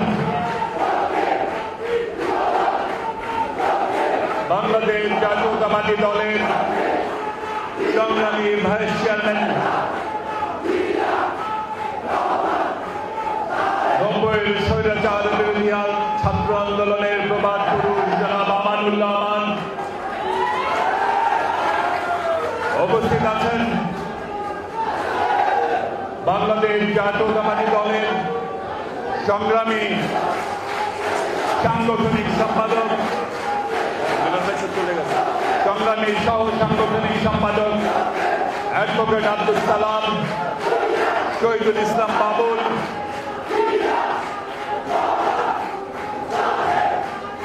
ঢাকা মহানগর বিএনপির সংগ্রামী সাধারণ সম্পাদক জনাব কাজী আবুল বাশার এবং বিগত মেয়র নির্বাচনে যিনি ঢাকা মহানগর দক্ষিণ থেকে মেয়র পদে প্রতিদ্বন্দ্বিতা করেছেন, বীর মুক্তিযোদ্ধা জনাব সাদেক হোসেন খোকার সুযোগ্য সন্তান ইঞ্জিনিয়ার ইশরাক হোসেন, ঢাকা মহানগর বিএনপির ভাইস প্রেসিডেন্ট নবিউল্লাহ নবী, ইউনুস মৃধা নবিউল্লাহ নবী, জয়েন্ট সেক্রেটারি হাবিবুর রশিদ হাবিব এবং অঙ্গ সংগঠনের প্লিজ অঙ্গ সংগঠনের নেতৃবৃন্দকে আজকে আমরা আমাদের হৃদয়ের রক্তক্ষরণ হচ্ছে। আমরা আজকে অঙ্গ সংগঠনের ঢাকা মহানগরের নেতৃবৃন্দকে বক্তব্য দিতে পারিনি। রফিকুল আলম মজনু, SM জিলানি,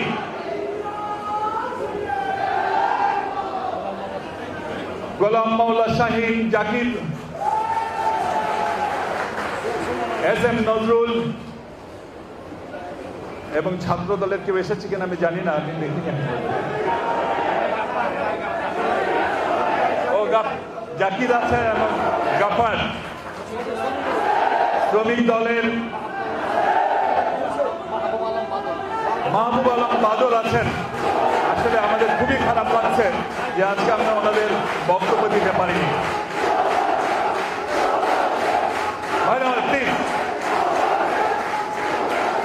শহীদ রাষ্ট্রপতি জিয়া রহমানের উপর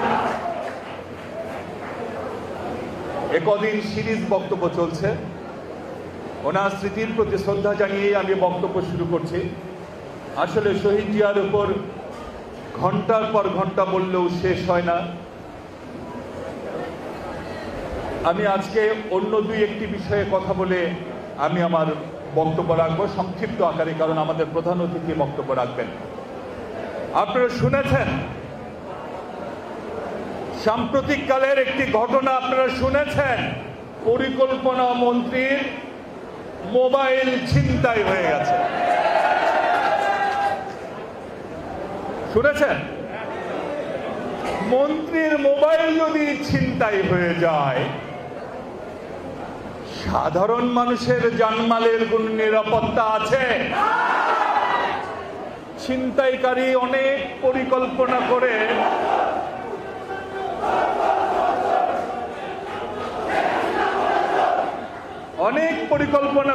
পরিকল্পনা মন্ত্রীর মোবাইলটি ছিনতাই করেছে।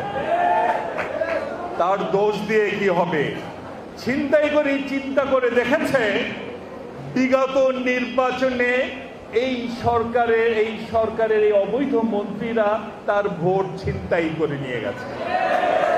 সুতরাং সুযোগ পেয়েছে সে মোবাইল ফোনটি, যেটি অবৈধ মন্ত্রীর হাতে ছিল, নিজের মনে করে নিয়ে চলে গেছে। সমস্যা অন্য জায়গায়। বিজয় সরণি আমাদের অবৈধ প্রধানমন্ত্রীর বাসভবনের খুব কাছাকাছি। এই রাস্তাতেই আমাদের প্রধানমন্ত্রী অফিসে যান। চিন্তায় আছি, হোক অবৈধ প্রধানমন্ত্রী, ওই ছিনতাইকারী তো এখনো ধরা পড়েনি। যদি আমাদের এই অবৈধ প্রধানমন্ত্রীর মোবাইলটিও ছিনতাই হয়ে যায়, ছি ছি ছি ছি ছি ছি, আমাদের প্রবাসী বাংলাদেশিরা তো মুখ দেখাতে পারবে না।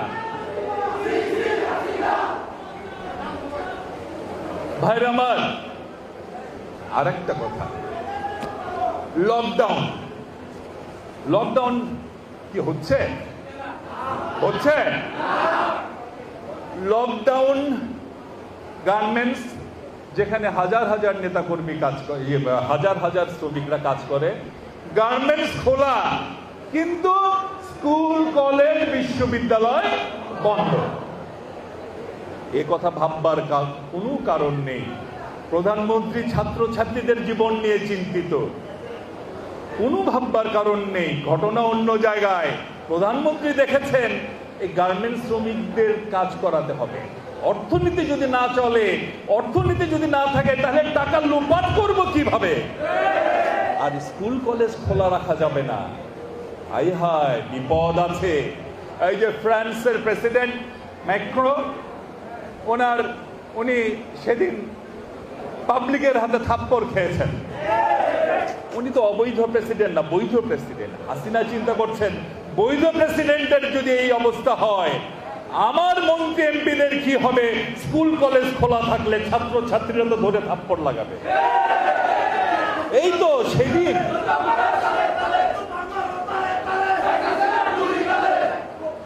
কিন্তু সেদিন ওনার এক মন্ত্রী খুলনার কি যেন নাম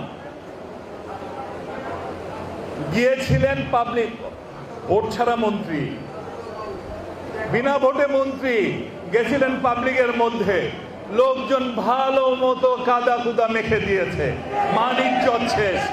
মন্ত্রী বলে, আরে না না না, আমি তো ওদের মাঝখানে গিয়েছিলাম, ওরা আমাকে আদর করে, ওদের গায়ে কাদা ছিল তো তাই আমাদের শরীরে মেখে দিয়েছে। ভাইরা আমার, আমাদের মনে হচ্ছে এই করোনার সাথে সম্ভবত এই সরকারের একটা আতাত হয়েছে। দেখেন ওনাদের মৃতের সংখ্যা এবং আক্রান্তের সংখ্যা দেখেন, যখনই সরকারের প্রয়োজন পড়ে মৃত্যু এবং আক্রান্তের সংখ্যা বাড়ে, আবার যখনই প্রয়োজন পড়ে মৃত্যু এবং আক্রান্তের সংখ্যা কমে যায়। এই সমস্ত ভণ্ডামি করে কতদিন? ভেবেছেন অনেক তো পার পেয়েছি, এবার করোনার উপর দিয়ে যদি কিছুদিন পার পাওয়া যায়। অবৈধ প্রধানমন্ত্রী পার পেয়েছেন ঠিক, যখন না পার পাওয়ার চক্করে পড়বেন কোন আব্বাজান এসে আপনাকে বাঁচাতে পারবে না। ভাইরা আমার, টিকা দিয়েছেন সবাই? দিয়েছেন?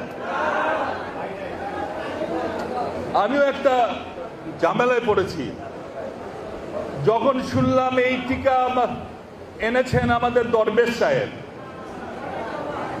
হ্যাঁ, আমাদের সম্মানিত মহাসচিব বলেছেন এত কোম্পানি, শুধু একটা কোম্পানিকে কেন? আমার মনে খটকা লেগেছে।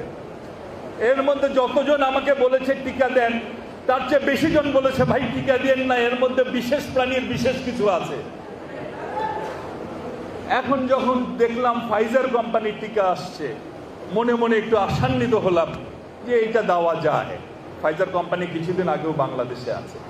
এখন খোঁজ খবর নিয়ে দেখি এই টিকা আসার সাথে সাথেই নাকি এইটার উপর মুজিব কোড পড়ে দেওয়া হয়েছে। অর্থাৎ যারা মুজিব কোড পড়বে তারাই এই টিকা পাবে, আর কেউ এই টিকা পাবে না। বিএনপির লোকজন তো পারলে আরো বীজ দিয়ে দেয়। সরকারকে বলি, করোনায় যদি বিএনপির নেতা কর্মী মারা যায় তাহলে মামলা দিবেন কাদের নামে? আপনার পুলিশ বাহিনী তো না খেয়ে মারা যাবে। ভাই আমার, বক্তব্য দীর্ঘায়িত করতে চাচ্ছি না। ঢাকা মহানগর বিএনপির সমস্ত থানা নেতৃবৃন্দ এবং ওয়ার্ড নেতৃবৃন্দকে বলবো, সারা বাংলাদেশের মানুষ ঢাকা মহানগরীর দিকে তাকিয়ে আছে। আপনাদের ঢাকা মহানগর দক্ষিণ বিএনপির প্রতিটি থানার যে শক্তি এখন আছে, সেই শক্তিকে আরো বাড়াতে হবে। আরো নিষ্ক্রিয় যারা কর্মী আছেন তাদেরকে সক্রিয় করে দলের কলবর বাড়ান এবং প্রতিটি থানায় থানায় অঙ্গ সংগঠন যারা আছে সক্রিয় যে অঙ্গ সংগঠনগুলো আছে, সবার সাথে ঘন ঘন মিটিং করে সমন্বয় তৈরি করেন এবং আগামীতে ঢাকা মহানগর বিএনপি সেই শক্তি নিয়েই মাঠে নামবে ইনশাআল্লাহ। আমরা দেখব এই অবৈধ সরকারের কত শক্তি আছে, রাজপথেই ঢাকা মহানগর বিএনপি মোকাবেলা করবে আগামী দিন। সেই প্রস্তুতি গ্রহণ করার আহ্বান জানিয়ে আমি আমার বক্তব্য শেষ করছি। শহীদ অমর হোক, দেশনেত্রী বেগম খালেদা জিয়া জিন্দাবাদ, বাংলাদেশের অহংকার তারেক রহমান জিন্দাবাদ। ধন্যবাদ সকলকে।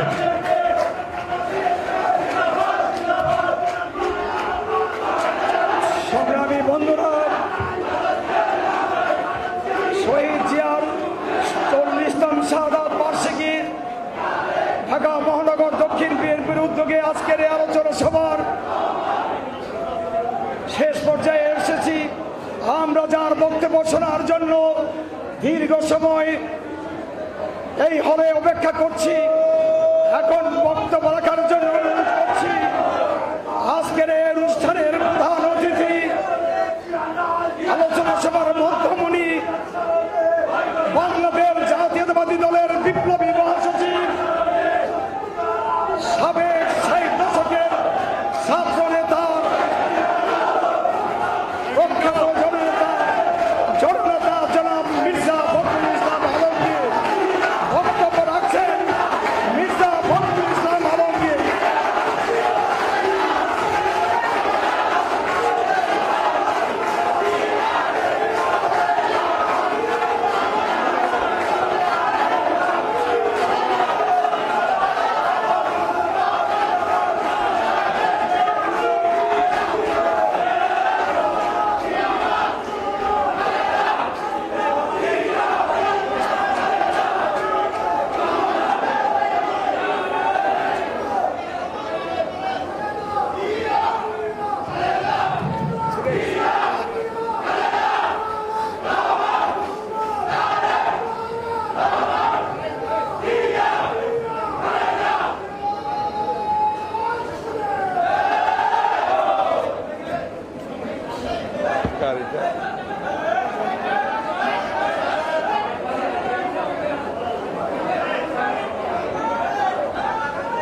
বিসমিল্লাহির রহমানির রহিম।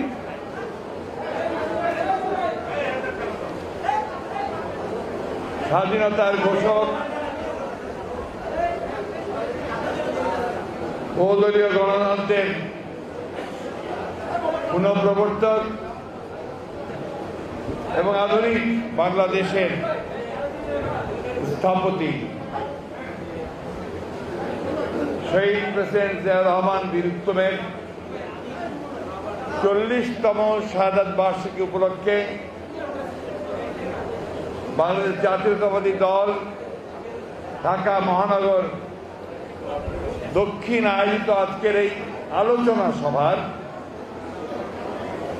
শ্রদ্ধেয় সংগ্রামী সভাপতি,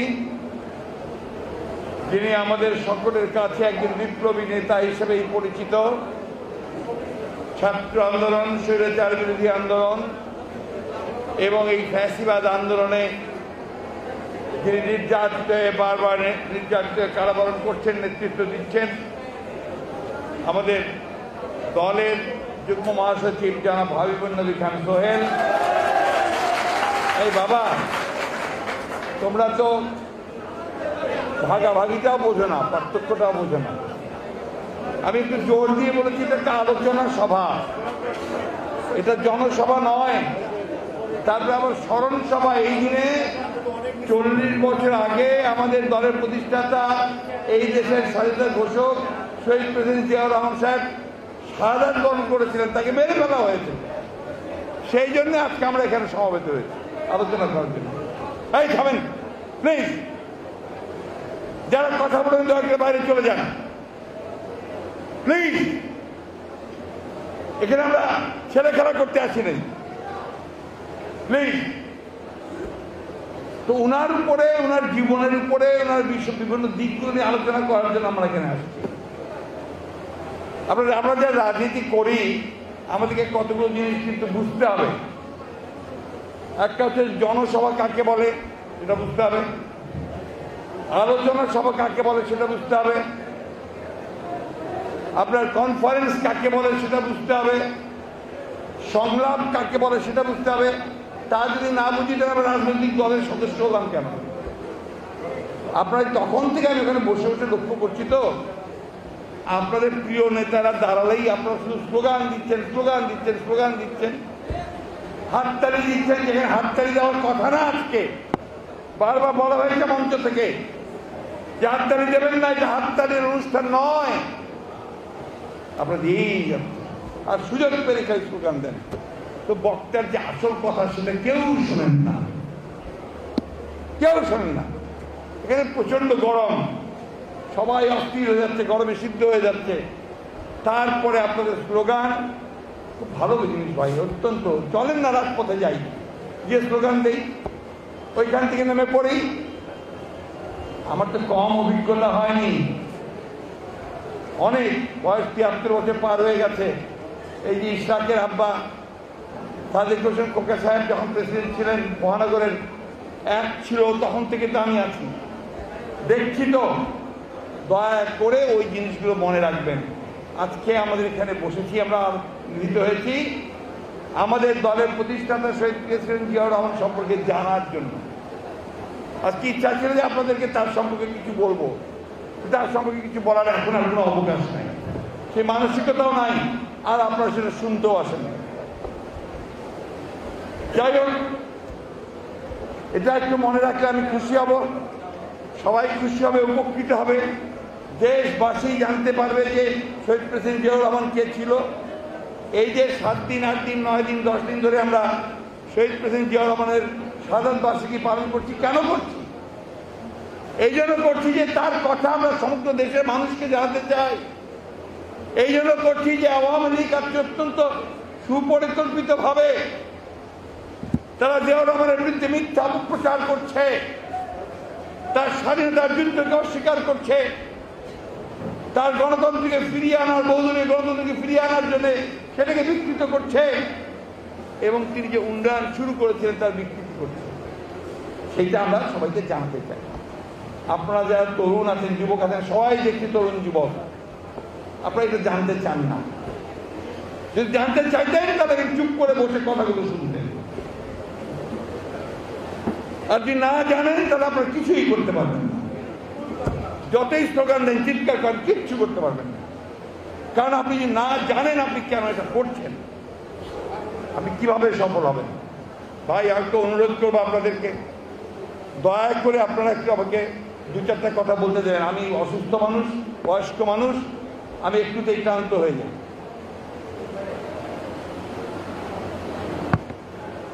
জিয়াউর রহমান সাহেব সম্পর্কে এই আওয়ামী লীগের একটাই কাজ, তাকে একেবারে নিশ্চিহ্ন করে দেওয়া, খাটো করে দেওয়া। আর তার সম্পর্কে একটা মিথ্যা কথা বলে নতুন যে প্রজন্ম এই আপনারা, তাদের মধ্যে একটা ধারণা সৃষ্টি করা যে জিয়াউর রহমান তো খুনি। স্কুলের বইয়ের মধ্যে লেখা শুরু হয়েছে, স্কুলের বই, প্রাইমারি স্কুলের বই, সেকেন্ডারি স্কুলের বই, সব জায়গায় সবখানে ঢোল একটাই পিটায় যে বাংলাদেশের স্বাধীনতার জন্য মাত্র একটা লোক দায়ী। ওই একটা লোক, একটা দল, তারাই হচ্ছে বাংলাদেশ। এই কথাই বলতে থাকে সারাক্ষণ। বাস্তবতা তো তা নয়, সত্য তো তা নয়। এটা হচ্ছে ইতিহাসের বিকৃতি। বাংলাদেশের মানুষ হাজার বছর ধরে তার অধিকারের জন্য, তার স্বাধীনতার জন্য সে লড়াই করেছে। সংগ্রাম। আপনাদের ঢাকার মানুষ, আপনারা ইসা খার নাম শুনেছেন তো? আমার সন্দেহ আছে অনেকেই শোনেনি, নতুন যারা আছে। আপনারা কি শেরে বাংলা ফজলুলের নাম শুনেছেন? সারওয়ার্দির নাম শুনেছেন? মৌলানা আব্দুর রহমান খান ভাসানীর নাম শুনেছেন? তাহলে আপনারা জানবেন যে আজকের না এই আন্দোলন, এই সংগ্রাম 1971 সালে শুধু শেখ মুজিবুর একাই দেশ স্বাধীন করে দিয়েছেন, সেটা সঠিক নয়।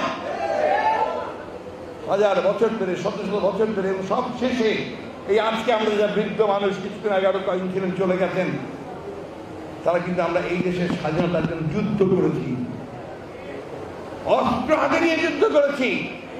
এই ঢাকা শহর থেকে, বাসা বাইরেও আছে, ঢাকা শহর থেকে সেদিন হাজার হাজার লোক এই শহরের বাইরে চলে যেতে বাধ্য হয়েছিল, আপনাদের কেরানীগঞ্জ, জিঞ্জিরা, বিভিন্ন জায়গায়। কারণ ওই 71-এর 25শে মার্চ রাতে পাকিস্তান হানাদার বাহিনী, তারা পুরো সেনাবাহিনী নিয়ে, ট্যাঙ্ক, বোমা, মর্টার নিয়ে তারা নিরীহ মানুষের উপর আক্রমণ শুরু করেছিল। অসংখ্য মানুষ নিয়ে মারা গিয়েছিল।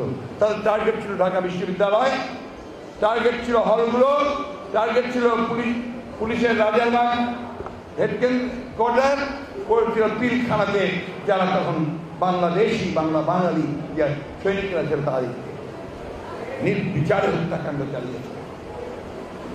মানুষ দিশেহারা হয়ে গেছে।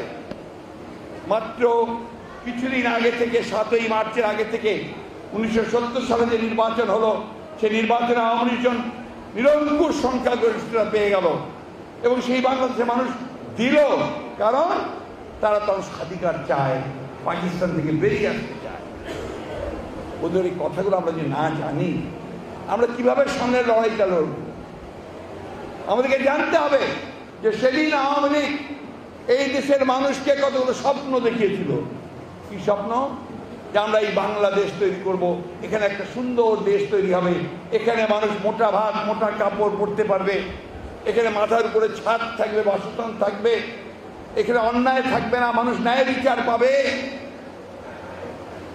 এই স্বপ্ন দেখিয়ে যুদ্ধে ঝাঁপিয়ে পড়েছে। কিন্তু আওয়ামী লীগ এই নেতার নেতৃত্বে সেই দিন বাংলাদেশের মানুষের প্রতারণা করে 1971 সালে তারা পালিয়ে গিয়েছিল, যখন পাকিস্তান হানাদার বাহিনী আক্রমণ করেছিল। এই মূল নেতা তিনি পাকিস্তানের কাছে আত্মসমর্পণ করেছিলেন। This is history. তাই তো বলি যে যখন আপনারা এই স্বাধীনতার কথা বলেন, যখন আপনারা আত্মসমর্পণ করেন, যখন আপনাদের নেতা নেত্রীরা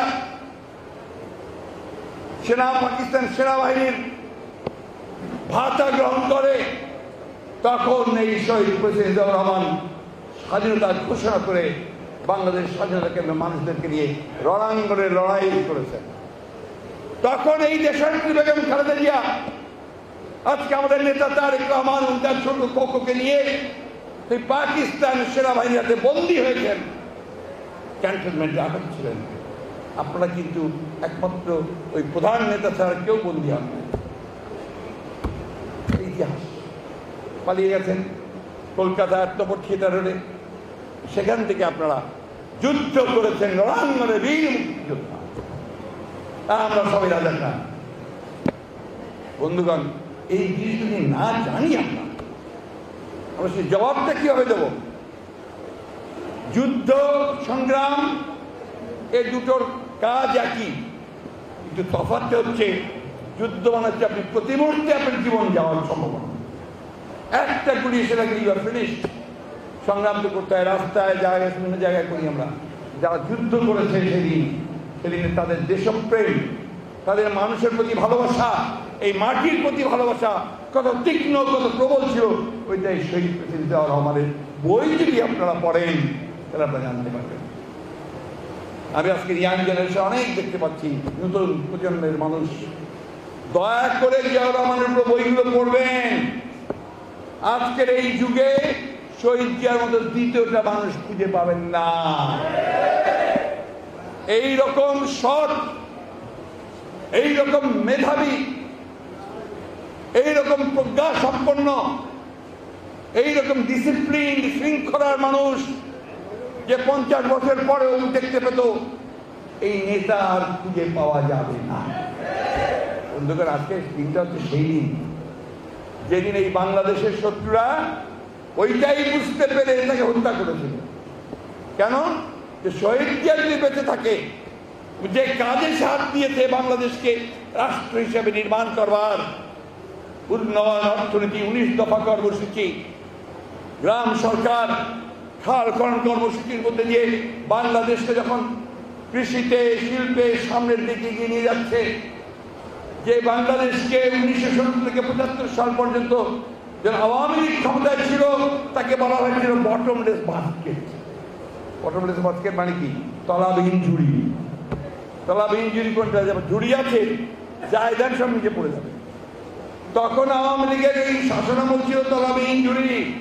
পৃথিবী থেকে যত সাহায্য আসতো, যা কিছু আসতো, ওরা সব খাই ফেলত, সব খেয়ে ফেলত। এমনকি ওদের নেতা শেখ মুজিবুর রহমান সাহেব সেদিন বলে যে আমি চেয়ে চিনতে সকলের কাছে দয়া নিয়ে গিয়ে যে এত কম্বল নিয়ে আসলাম গরিবের জন্য, আমার কম্বলটা কোথায়? তারপরে বলতে যে মানুষ এত কিছু পায় স্বাধীনতা নিয়ে, খনি পায়, টাকা পায়, আমি পেলাম চোরের খনি, সব চোর। উনি নিজে বলেছেন, আমার কথা নয়। বন্ধুগণ, আজকে ওই চোরের আবার ফেরত এসেছে। পরে ছোট্ট কথা শেষ করব। এইগুলো আমাদের জানতে হবে ভাই। আমরা যদি এটা না জানি তাহলে আমাদের নেতাকে চিনব কি করে? আর আমরা তো নেতাকে দেখেই বড় হওয়ার চেষ্টা করি, তাই না? কেন রাজনীতি করি? আমি যখন ছোট ছিলাম, স্কুলে পড়তাম, তখন পাকিস্তান রাষ্ট্র ছিল। তখন ব্রিটিশদের কাছ থেকে পাকিস্তান বের হয়ে আসছে। পাকিস্তানের সৃষ্টি করার মূল নেতা ছিল তখন মোহাম্মদ আলী জিন্নাহ। কি জানেন তো আপনারা যারা পুরোনো মানুষ আছেন, তাই না? মোহাম্মদ আলী জিন্নাহ। আমরা স্কুলে পড়তাম, স্কুলে স্যারদেরকে যাই, কি হবে বড় হলে? বলতে স্যার ব্যারিস্টার হবো। মোহাম্মদ আলী জিন্নাহর মতো ব্যারিস্টার হবো, কারণ সেটা আমাদের নেতা ছিল। পরবর্তীকালে বাংলাদেশ হওয়ার পরে স্বাভাবিকভাবেই আপনি স্কুলে বাচ্চারা গেলে বাচ্চাদেরকে কি হবে? শেখ মুজিবুর রহমানের মতো হবো। 3 বা 4 বছর পর সেটা কেউ বলে না, বলার সুযোগই ছিল না। কারণ তখন চতুর্দিকে মানুষ দেখছে হাহাকার, অন্ধকার, চুরি, চৌর্যবৃত্তি, অন্যায়, হত্যা। আজকে আমাদের অনেক ভাই গুম হয়ে গেছে না? তখনও গুম হতো। অনেক ভাইকে পুলিশ ধরে গিয়ে গুলি করে মেরে ফেলেছে না? তখনও গুলি করে মেরে ফেলা হতো। আপনাদের অনেক একটা নাম অনেকে এখানে বলেছেন বক্তৃতার মধ্যে দিয়ে, সিরাজ শিকদার। সিরাজ শিকদার কে ছিল জানেন? সিরাজ শিকদার ছিল একজন ইঞ্জিনিয়ার, ইসলাকের মতো। ইঞ্জিনিয়ারিং ইউনিভার্সিটিতে পড়ে শেষ ইঞ্জিনিয়ার হয়েছে। কিন্তু এই ইঞ্জিনিয়ার হওয়ার সময় সে দেশের জন্য, মানুষের জন্য সে সংগঠন করেছে, কাজ করেছে, লড়াই করেছে, যুদ্ধ করেছে। সেই সিরাজ শিকদার যেহেতু শেখ মুজিবুর রহমানের বিরোধিতা শুরু করলো, সেই শেখ মুজিবুর যেহেতু আওয়ামী লীগের বিরোধিতা করলো, সেই জন্য কি করা হলো, তাকে ধরে নিয়ে পেছন দিকে গুলি করে হত্যা করা হলো। আজকে এই আপনার একজন মন্ত্রী ছিলেন না, হাসানুর হক ইনু সাহেব, জাসদের তথ্যমন্ত্রী ছিলেন না, কি জানেন তো নাকি? তথ্যমন্ত্রী ইনু সাহেব কে ছিলেন তা জানেন? উনি একজন বীর মুক্তিযোদ্ধা ছিলেন এবং আওয়ামী লীগ থেকে বের হয়ে আসা ওই সময় 1972 থেকে 75 সালের মধ্যে যারা আওয়ামী লীগকে দুর্নীতি, চুরি, হত্যা, নির্যাতন, দুঃশাসন প্রতিবাদ করে বের হয়ে এসেছিল, কর্নেল জলিল, আসাম আব্দুর রব, শাহজাহান সিরাজ, তার মধ্যে হাসানুল হক ইনু সাহেব ছিল।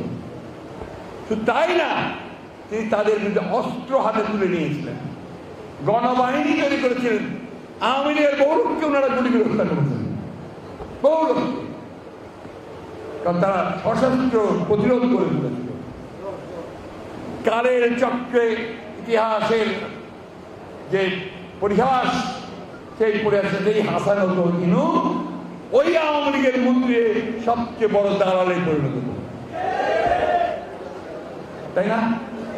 সবচেয়ে বেশি কথা বলেছে না, এবং জিয়া রহমানের বিরুদ্ধে কথা বলেছে, আমাদের নেত্রী খালেদা জিয়ার বিরুদ্ধে কথা বলেছে, এবং আমাদের সকলের বিরুদ্ধে কথা বলেছে।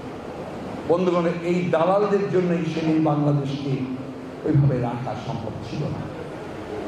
এবং জিয়া রহমান সাহেব, আপনাদের মনে আছে সেই স্বাধীনতার ঘোষণা পরে উনি কিন্তু চুপচাপ, কেউ চেনে না, কিন্তু তাকে কেউ চিনত না। 75 সালে যখন অবশ্যম্ভাবী পরিণতি হিসাবে ইতিহাসের বিধান অনুযায়ী রাজনৈতিক পট পরিবর্তন হলো, তখন যে দেশপ্রেমিকরা সামনে এসে এগিয়ে এসেছিল, সেই দেশপ্রেমিক সৈনিক এবং জনতা আবার জিয়া রহমানকে সামনে টেনে নিয়ে আসলো, যে এখন আবার চারদিকে অন্ধকার, এখন নৈরাজ্য, এখন এখানে কাউকে না কাউকে নেতৃত্ব দিতে হবে। কে সেই নেতা? সেই নেতা জিয়া রহমান। সেই নেতা 7ই নভেম্বরের সিপাহী জনতার বিপ্লবের মধ্যে দিয়ে আবার একেবারে সামনে এসে দাঁড়ালেন। সেই অকুতভয় নেতা অল্প সময়ের মধ্যেই একটা নৈরাজ্যকর বাংলাদেশকে তিনি একটা সুশৃঙ্খল বাংলাদেশে পরিণত করতে শুরু করলেন। বিভক্ত বাংলাদেশকে তিনি একটা ঐক্যের সৃষ্টি করলেন এবং মানুষের মধ্যে নতুন করে আশা জাগালেন, স্বপ্ন জাগালেন। স্বপ্ন ছাড়া কোনো জাতি থেকে থাকতে পারে না। সেই স্বপ্ন তৈরি করলেন কি, যে আমরা পারবো, আমরা এই বাংলাদেশকে একটা রাষ্ট্র নির্মাণ করতে পারবো, আমরা মাথা উঁচু করে দাঁড়াবো, আমরা দারিদ্র দূর করবো, দুর্ভিক্ষ হতে দেবো না, আমরা বাংলাদেশকে অবশ্যই সামনের দিকে নিয়ে যাবো। এই জন্য কি করেছেন, উনি সমস্ত দলগুলো একখানে নিয়ে এসে প্রথমে ন্যাশনাল ফ্রন্ট, তারপরে তিনি বাংলাদেশ জাতীয়তাবাদী দল, এই বাংলাদেশ ন্যাশনাল পার্টি তৈরি করেছেন।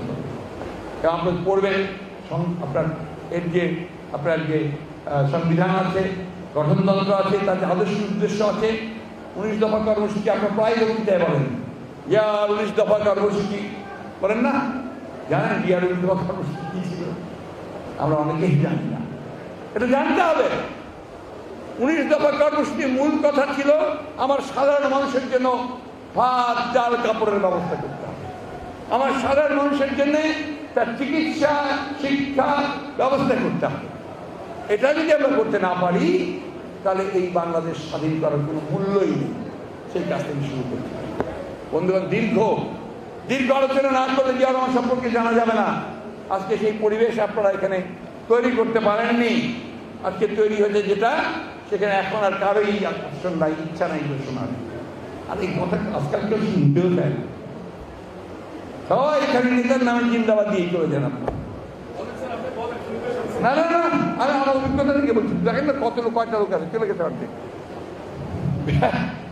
এটা হচ্ছে, এগুলো হচ্ছে আমাদের বয়স্ক বুড়ো মানুষদের দুঃখের কথা, আমাদের এগুলো দুঃখের কথা। আমাদের রাজনীতি ওখানেই মার খাচ্ছে, ওইখানেই আপনার যে যেটাকে আমরা বলি আপনার যে মূল্যবোধগুলো, কখন রাজনীতি সফল হয়, যখন তার অন্তর থেকে আসে। আপনারা অভ্যুত্থান বলেন, সংগ্রাম বলেন, জীবন দিয়ে দেওয়া বলেন, সেখান থেকেই সম্ভব হয়ে ভেতর থেকে সেই তাগিদ আসবে। ভেতর থেকে যদি তাগিদ না আসে, তাহলে জীবন দেওয়া সম্ভব না। সম্ভব? আজকে সেই তাগিদের প্রয়োজন এসে গেছে। আজকে আমাদের দেশনেত্রী বেগম খালেদা জিয়া কোথায়? কোথায় বলেন? কোথায়? সেটাও বলেন নাকি? কোথায়? একজন স্লোগান দিয়েছেন দেশনেত্রী মুক্তির জন্য? একটা স্লোগান দিয়েছেন? দেননি। আমি একটা স্লোগান শুনি, দেশনেত্রীর মুক্তি চাই, চাই, শুনিনি একটা। তারা কার জন্য রাজনীতি করছেন? কেন রাজনীতি করছেন? যে নেত্রী আজকে তার সারাটা জীবন এই দেশের মানুষের জন্য দিয়েছে। 1971 সাল থেকে যিনি শুধু নির্যাতন ভোগ করেছেন। 1981 সালে যখন প্রেসিডেন্ট সাহেব শাহাদাত বরণ করেন, তখন তিনি মাত্র 2টা ছোট শিশু নিয়ে একেবারে তরুণ, খুব ভালো পারতেন একটা সুখের জীবন যাপন করতে। প্রধান সেনাপতির স্ত্রী, রাষ্ট্রপ্রধানের স্ত্রী, সমস্ত সুযোগ সুবিধা নিয়ে তিনি আজীবন কিন্তু সুখে শান্তিতে বিলাসের সঙ্গে জীবনযাপন করতে পারতেন। তা তো করেননি। যখন গণতন্ত্র নিয়ে গেছে এরশাদ, এই যে এখানে বসে আছেন যারা, তাদেরকে নিয়ে তিনি নেতৃত্ব দিয়েছেন, রাজপথে নেমেছেন, পথে পথে ঘুরেছেন, গ্রামে গঞ্জে ছুটে গেছেন। সেই চারণ কবির মতো একটাই গান গেছেন যে গণতন্ত্র উদ্ধার করতে হবে। উদ্ধার করেছেন।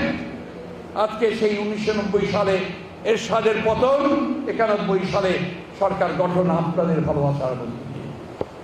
সেই নেত্রী আজকে কারাগারে, সেই নেত্রী আজকে অসুস্থ অবস্থায় হাসপাতালে। আমরা পারিনি তাকে বের করে আনতে, কারণ আমাদের মধ্যে রাজনীতিটা দেখছি না, সেই আর্টসটা দেখছি না। সেই আর্টসটা তৈরি করতে হবে বন্ধুগণ। আপনারা হয়তো অনেকে আমার কথায় কষ্ট পাবেন, কিন্তু কথাটা হচ্ছে, মূল কথাটা কি জানেন? যে এটা সব মনীষীদের কথা, যে পরিবর্তন আসে যৌবনের মধ্য দিয়ে। পরিবর্তন কখনো এই আমার মতো বৃদ্ধদের মাধ্যমে হয় না। পরিবর্তন আসে তরুণ যুবকদের হাত দিয়েই, তাদের। ওই জন্য খুব বিখ্যাত একটা কথা আছে, এখন যৌবন যার, যুদ্ধে যাবার সময় তার। এই কথাগুলো মনে না করতে পারলে, ওই ভেতরের মধ্যে তাগিদ সৃষ্টি করতে না পারলে, কেমন করে পারবো আমরা ভয়াবহ দানবের সঙ্গে যুদ্ধ করতে? দানব কিন্তু ছোটখাটো দানব নয়, ভয়াবহ দানব, ফ্যাসিস্ট। পৃথিবীর কোন দেশে ফ্যাসিস্টকে সরানো এত সহজে সম্ভব হয় না। এটা এরশাদ নয়, আইয়ুব খান নয়, যে আমরা আপনার আন্দোলন করে রাস্তার মধ্যে সরিয়ে দিলাম, তা পারা যায় না সহজে। অনেক শক্তি সঞ্চয় করতে হয়, জনগণকে পুরোপুরি রাস্তায় নামিয়ে ফেলতে হয়। সেই নামিয়ে ফেলার জন্য জনগণকেই তৈরি করতে হয়। কথাগুলো আমার বলতে বাধ্য হচ্ছি যে আমি আজকে সত্যি কথা বলছি, আমি এসেছি কিন্তু এখানে আপনাদের আগে। আমি এখানে পৌঁছেছি আপনার 10:30টায়, ভিতরে বসেছিলাম, মিটিং রেডি হচ্ছে, আপনার বহু লোক আসছেন, স্লোগান দিচ্ছেন, খুব খুশি হয়েছে। এখানে এসে দেখি শুধুমাত্র আপনার রাজনৈতিক যে পরিবেশ দরকার ছিল, সেই পরিবেশটা এখানে। আমি চাই আপনাদের নেতারা সেই পরিবেশটা তৈরি করবেন। আমি চাই যে আপনারা সেই পরিবেশটা নিজেদেরা তৈরি করবেন। একটা শিক্ষিত সেনাবাহিনী ছাড়া কখনো যুদ্ধে জয় করা যায় না। আর্মিকে কেন এত ট্রেনিং দেওয়া হয়? ওই জন্য যে তাকে তৈরি করা হয়। আমরা যে স্কুলে, কলেজে, ইউনিভার্সিটিতে পড়াশোনা করি, এত যেন পড়তে হয় যে আমরা যেন ভালোভাবে পাস করে বেরোতে পারি, তাই না? দেখ ভাই, বাড়াবো না কথা, আপনাদের মনের মধ্যে একটা গৌরব রাখতে হবে, একটা প্রাইড রাখতে হবে যে আমি সেই দল করি যে দলের নেতা শহীদ জিয়াউর রহমান। আমি সেই দল করি যে নেতার জন্য লক্ষ লক্ষ মানুষ জানাজার দিনে হাও হাও করে কেঁদেছিল। আমি সেই দল করি যে নেতা কোনোদিন চুরি করে নাই, তার চরম শত্রু বলবে না যে সে চুরি করেছে, করে নাই। বন্ধুগণ, এইগুলো শক্তি, শক্তি নিয়ে দিতে হবে। এই শক্তি না, এগুলো তো এদেরকে পরাজিত করা খুব কঠিন। আমাদের ইশাক সাহেব ভালো কথা বলেছেন, আমানুল্লাহ আমান সাহেব ভালো কথা, আহমদুল্লাহ সাহেব তো খুবই ভালো বক্তা এবং যোদ্ধা। আমাদের একটা কথা মনে রাখতে হবে যে আমরা গণতন্ত্রে বিশ্বাস করি, আমরা ওই গণতন্ত্রটা ফেরত চাই। আমরা ভোট দিয়ে সরকার পরিবর্তন করতে চাই। আমরা গায়ের জোরে এই আপনারা যেন প্রচার করেন আগুন সরকার পরিবর্তন করতে চাই না। আমরা ভোট দিয়েই সরকার পরিবর্তন করতে চাই এবং সেই ভোটটাকে যেন দিতে পারে সেইটা নিশ্চিত করতে চাই। আপনারা কি করেছেন? আপনারা তো ভীরু কাপুরুষ নির্লজ্জের মতো তত্ত্বাবধায়ক সরকার বিজয়টা বাতিল করে দিয়েছেন। কারণ তত্ত্বাবধায়ক সরকার থাকলে আপনারা জীবনেও ক্ষমতায় আসতে পারবেন না। বন্ধুগণ, আওয়ামী লীগের সাধারণ সম্পাদক সাহেব অনেকেই বলেছেন, আমি ওইদিকে যেতে চাই না, তবে একটা কথা যিনি বলেছেন যে কথাটার উত্তর না দিলে অসম্পূর্ণ থেকে যাবে। তিনি বলেছেন যে জিয়াউর রহমানের বহুদলীয় গণতন্ত্র ছিল নাকি তামাশা। আর আপনাদের জন্মই তো ওই বহুদলীয় গণতন্ত্র থেকে। আপনারা তো ৭৫ সালে আপনাদের নেতা আপনারা বাকশাল করে নিজেদেরকে আপনার নাই ঘোষণা করে দিয়েছেন যে আমরা নাই, ইয়ান বাকশাল আওয়ামী লীগ নাই। পরে যখন জিয়াউর রহমান সাহেব আপনাদেরকে সুযোগ দিল, আপনারা নিবন্ধন করেছেন, নিবন্ধন করে বাংলাদেশে আওয়ামী নিয়ে এসছেন ওই বহুদলীয় গণতন্ত্রে, জিয়াউর রহমানের বহুদলীয় গণতন্ত্রে। তামাশা। আর আপনারা সত্যি কথা বলতে কিছু মনে করবেন না, আপনারা তো এক একটা এখন ফ্যাসিবাদের একদলীয় শাসন ব্যবস্থার এক একটা জোকার, এক একটা জোকার। পরে এগুলো নিয়ে আলোচনা করার জন্য সময় নাই এখন। একটা কথা বলে রাখি ভাই, এরা সব মিথ্যা কথা বলে, একটা সত্য কথা এদের মুখে বার হবে না। তবে ওদের কিছু কিছু লোক মাঝে মাঝে সত্য কথা বলে ফেলে। কারণ কালকে না পরশু পার্লামেন্টে একজন বলেছে, ওদের এমপি একজন, যে বড় চোরদের চুরি দেখে ছোট চোররা এখন লজ্জা পাচ্ছে। মানে ওরা সব ছোট চোর আর বড় চোর হচ্ছে ওদের মন্ত্রী, বড় বড় নেতা। করোনা মানুষের জীবন নিয়ে যাচ্ছে, মানুষের জীবনের প্রশ্ন, বাঁচার প্রশ্ন, মরার প্রশ্ন। সেইখানে তারা কি করছে যে ওখানেও চুরি, টেস্টে চুরি, প্রথমে মাস্কে চুরি, ডাক্তাররা যে আপনার এই পোশাক পরে চিকিৎসা করবে সেইখানে চুরি, ডাক্তারদের টাকা দেওয়ার বেলা চুরি, নার্সদের টাকা দেওয়ার বেলা চুরি, আইসিইউ বেডের চুরি, সবখানে চুরি। শেষ পর্যন্ত হাসপাতাল চুরি, একটা হাসপাতাল নাই, উধাও হয়ে গেল, উধাও নাই। চিন্তা করতে পারেন, আবার নতুন করে হাসপাতালটা তৈরি করবে, আবার ওখানে চুরি করবে, আবার কমিশন করবে, আর ওই টাকা পাঠাবে এখন কানাডা, মালয়েশিয়া, ইংল্যান্ড, বিভিন্ন দেশে। আমার কথা না, আপনারাই এখন বলতে শুরু করেছেন পার্লামেন্টে, বিভিন্ন জায়গায়, পত্রিকার প্রথম পেজে পেজে এখন যে এই যে অর্থ পাচার হচ্ছে এটা ভয়াবহ। আমাদের অর্থনীতিবিদরা বলছেন যে ৬ লক্ষ হাজার কোটি টাকা গত কয়েক বছরে পাচার হয়েছে। বন্ধুগণ, এটাই আওয়ামী লীগ। আমরা আশ্চর্য হই না, এটাই আওয়ামী লীগ। চারদিকে তাকায় দেখবেন আপনাদের আশেপাশে তো আওয়ামী লীগ নেতা কর্মী, আপনার বড় নেতা, ছোট নেতা, পাতি নেতা সব আছে না, আছে না? তাদের চলা ফেরা, চাল চলন দেখছেন আপনি? নিশ্চয়ই দেখেন, দেখেন না? রাতারাতি সব আঙ্গুর ফুলের কলা গাছ হয়ে গেছে, ঠিক না? এদের হাতে দেশ যদি বেশি দিন থাকে, এই দেশের অস্তিত্ব থাকবে না। ছোটবেলা আমরা পড়তাম, গানও শুনেছি, ছেলে ঘুমালো, পাড়া জুড়ালো, বর্গি এলো দেশে। এই সেই বর্গিয়েরা, এদের ভয়ে সব পালিয়ে যাচ্ছে এখন, কাউকে কোনো কথা বলতে দেবে না। কথা বললেই ডিজিটাল সিকিউরিটি অ্যাক্ট, স্পেশাল কি আপনার অফিসিয়াল সিক্রেসি অ্যাক্ট, আর বেশি কথা বললে এই নিপুণ রায়ের মতো একটা মিথ্যা অডিও তৈরি করে, ক্লিপ তৈরি করে তাকে নাশকতার মামলায় ঢুকিয়ে দেওয়া। এরকম অসংখ্য সাংবাদিক ভাইরা কিছু শক্ত করে লিখতে পারে না। আমি কোনো দোষারোপ করি না, বরং তাদের সঙ্গে সহমর্মিতা প্রকাশ করি। কারণ লিখলেই তো জেল, লিখলেই তো মামলা, লিখলেই তো ডিজিটাল সিকিউরিটি অ্যাক্ট, মেরেও ফেলতেছে, হত্যাও করতেছে। তাই বন্ধুগণ, এখন আর সময় নেই। আগে নিজেদের তৈরি করে ফেলেন, শক্ত হয়ে দাঁড়াই, আমরা নিজেদের পায়ে দাঁড়িয়ে আমরা জনগণকে আমাদের সঙ্গে নিয়ে আসি, যাতে ঐক্য সৃষ্টি করি। দাবি একটাই, চলে যাও, চলে যাও, রেহাই দাও বাংলাদেশকে। বাংলাদেশটাই পরিষ্কার কথা। অবিলম্বে পদত্যাগ করুন, নিরপেক্ষ সরকারের অধীনে নিরপেক্ষ নির্বাচন কমিশনের উপরে নিরপেক্ষ অবাধ সুষ্ঠু নির্বাচন দিন। আর তা না হলে এই বাংলাদেশের মানুষ তাদের অধিকার কিভাবে আদায় করতে হয় তারা তা জানে। বন্ধুগণ, আমরা আজকে এই আমাদের নেতা, যিনি আমাদের গর্ব, যিনি আমাদের মাথার তাজ, যাকে নিয়ে গোটা পৃথিবী গর্ব করে, এই কথাগুলো আপনাদের জানতে হবে। পৃথিবী বললাম কেন? এই শহীদ প্রেসিডেন্ট জিয়া রহমানের ইন্তেকালের পরে, তার শাহাদাতের পরে পৃথিবীর বিভিন্ন দেশের রাষ্ট্রনায়কেরা, বিভিন্ন দেশের নেতারা তারা বহু কন্ডোলেন্স বাণী, শোক বাণী প্রচার করেছিলেন। তার মধ্যে একটা কথা আমার খুব ভালো লেগেছিল, যে ওই সময় যিনি মার্কিন যুক্তরাষ্ট্রের যিনি এখানে রাষ্ট্রদূত ছিলেন, তিনি বলেছিলেন এই প্রেসিডেন্ট 1981 সালে নিহত না হয়ে তিনি যদি 75 সালে ডামাডোলের মধ্যে নিহত হতেন তাহলে এই বাংলাদেশের ভাগ্যে কি হতো আমি জানি না।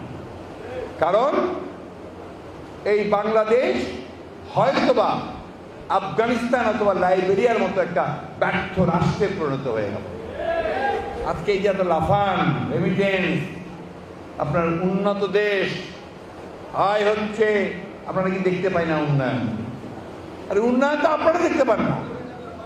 আপনারা দেখতে পান না যে এখনো রাস্তার মধ্যে মানুষ কিভাবে খাদ্যের অভাবে ঘোরাঘুরি করছে, একটা গাড়িতে থামলে হাত কিভাবে মানুষের এগিয়ে আসে, কিভাবে এই করোনার সময় আপনারা কোনো সাহায্যই তাদেরকে দেননি, তা কিভাবে চাকরিচ্যুত হয়েছে, বাড়ি ছেড়ে চলে গেছে, কি কি অসহায় অবস্থায় চলে আসে আপনারা দেখতে পান না।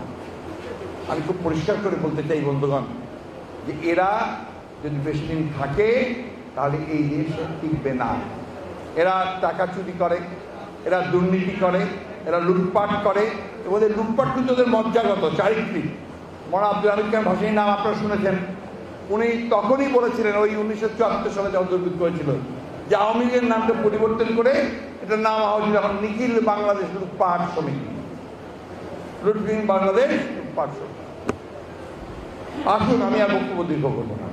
জিয়াউর রহমানের আদর্শে তৃপ্ত হয়ে 19 দফা কর্মসূচিকে সামনে রেখে আমাদের নেত্রী, আমাদের অনুপ্রেরণা, আমাদের গণতন্ত্রের মা, যিনি সারা জীবন গণতন্ত্রের জন্য লড়াই করেছেন, দেশের নেত্রী বেগম জিয়াকে সামনে রেখে তার মুক্তি, আমাদের লক্ষ লক্ষ নেতা কর্মীর মুক্তি এবং 35 লক্ষ মানুষের বিরুদ্ধে যে মিথ্যা মামলা তার প্রত্যাহার করে নিয়ে জনগণকে ভোটের অধিকার নিশ্চিত করে ইনশাআল্লাহ অবশ্যই আমরা এই দেশে একটি গণতান্ত্রিক রাষ্ট্র নির্মাণ করতে সক্ষম হব। আপনাদের সকলকে সেই জন্য ঐক্যবদ্ধ হয়ে সাহসের সঙ্গে কাজ করার জন্য আহ্বান জানিয়ে বক্তব্য শেষ করছি। আসসালামু আলাইকুম, খুদা হাফেজ। বাংলাদেশ জিন্দাবাদ, বাংলাদেশ জাতীয়তাবাদ দল জিন্দাবাদ, ঢাকা মহানগর দক্ষিণ জিন্দাবাদ, শহীদ জামারত দেশের জিন্দাবাদ, তারেক রহমান জিন্দাবাদ।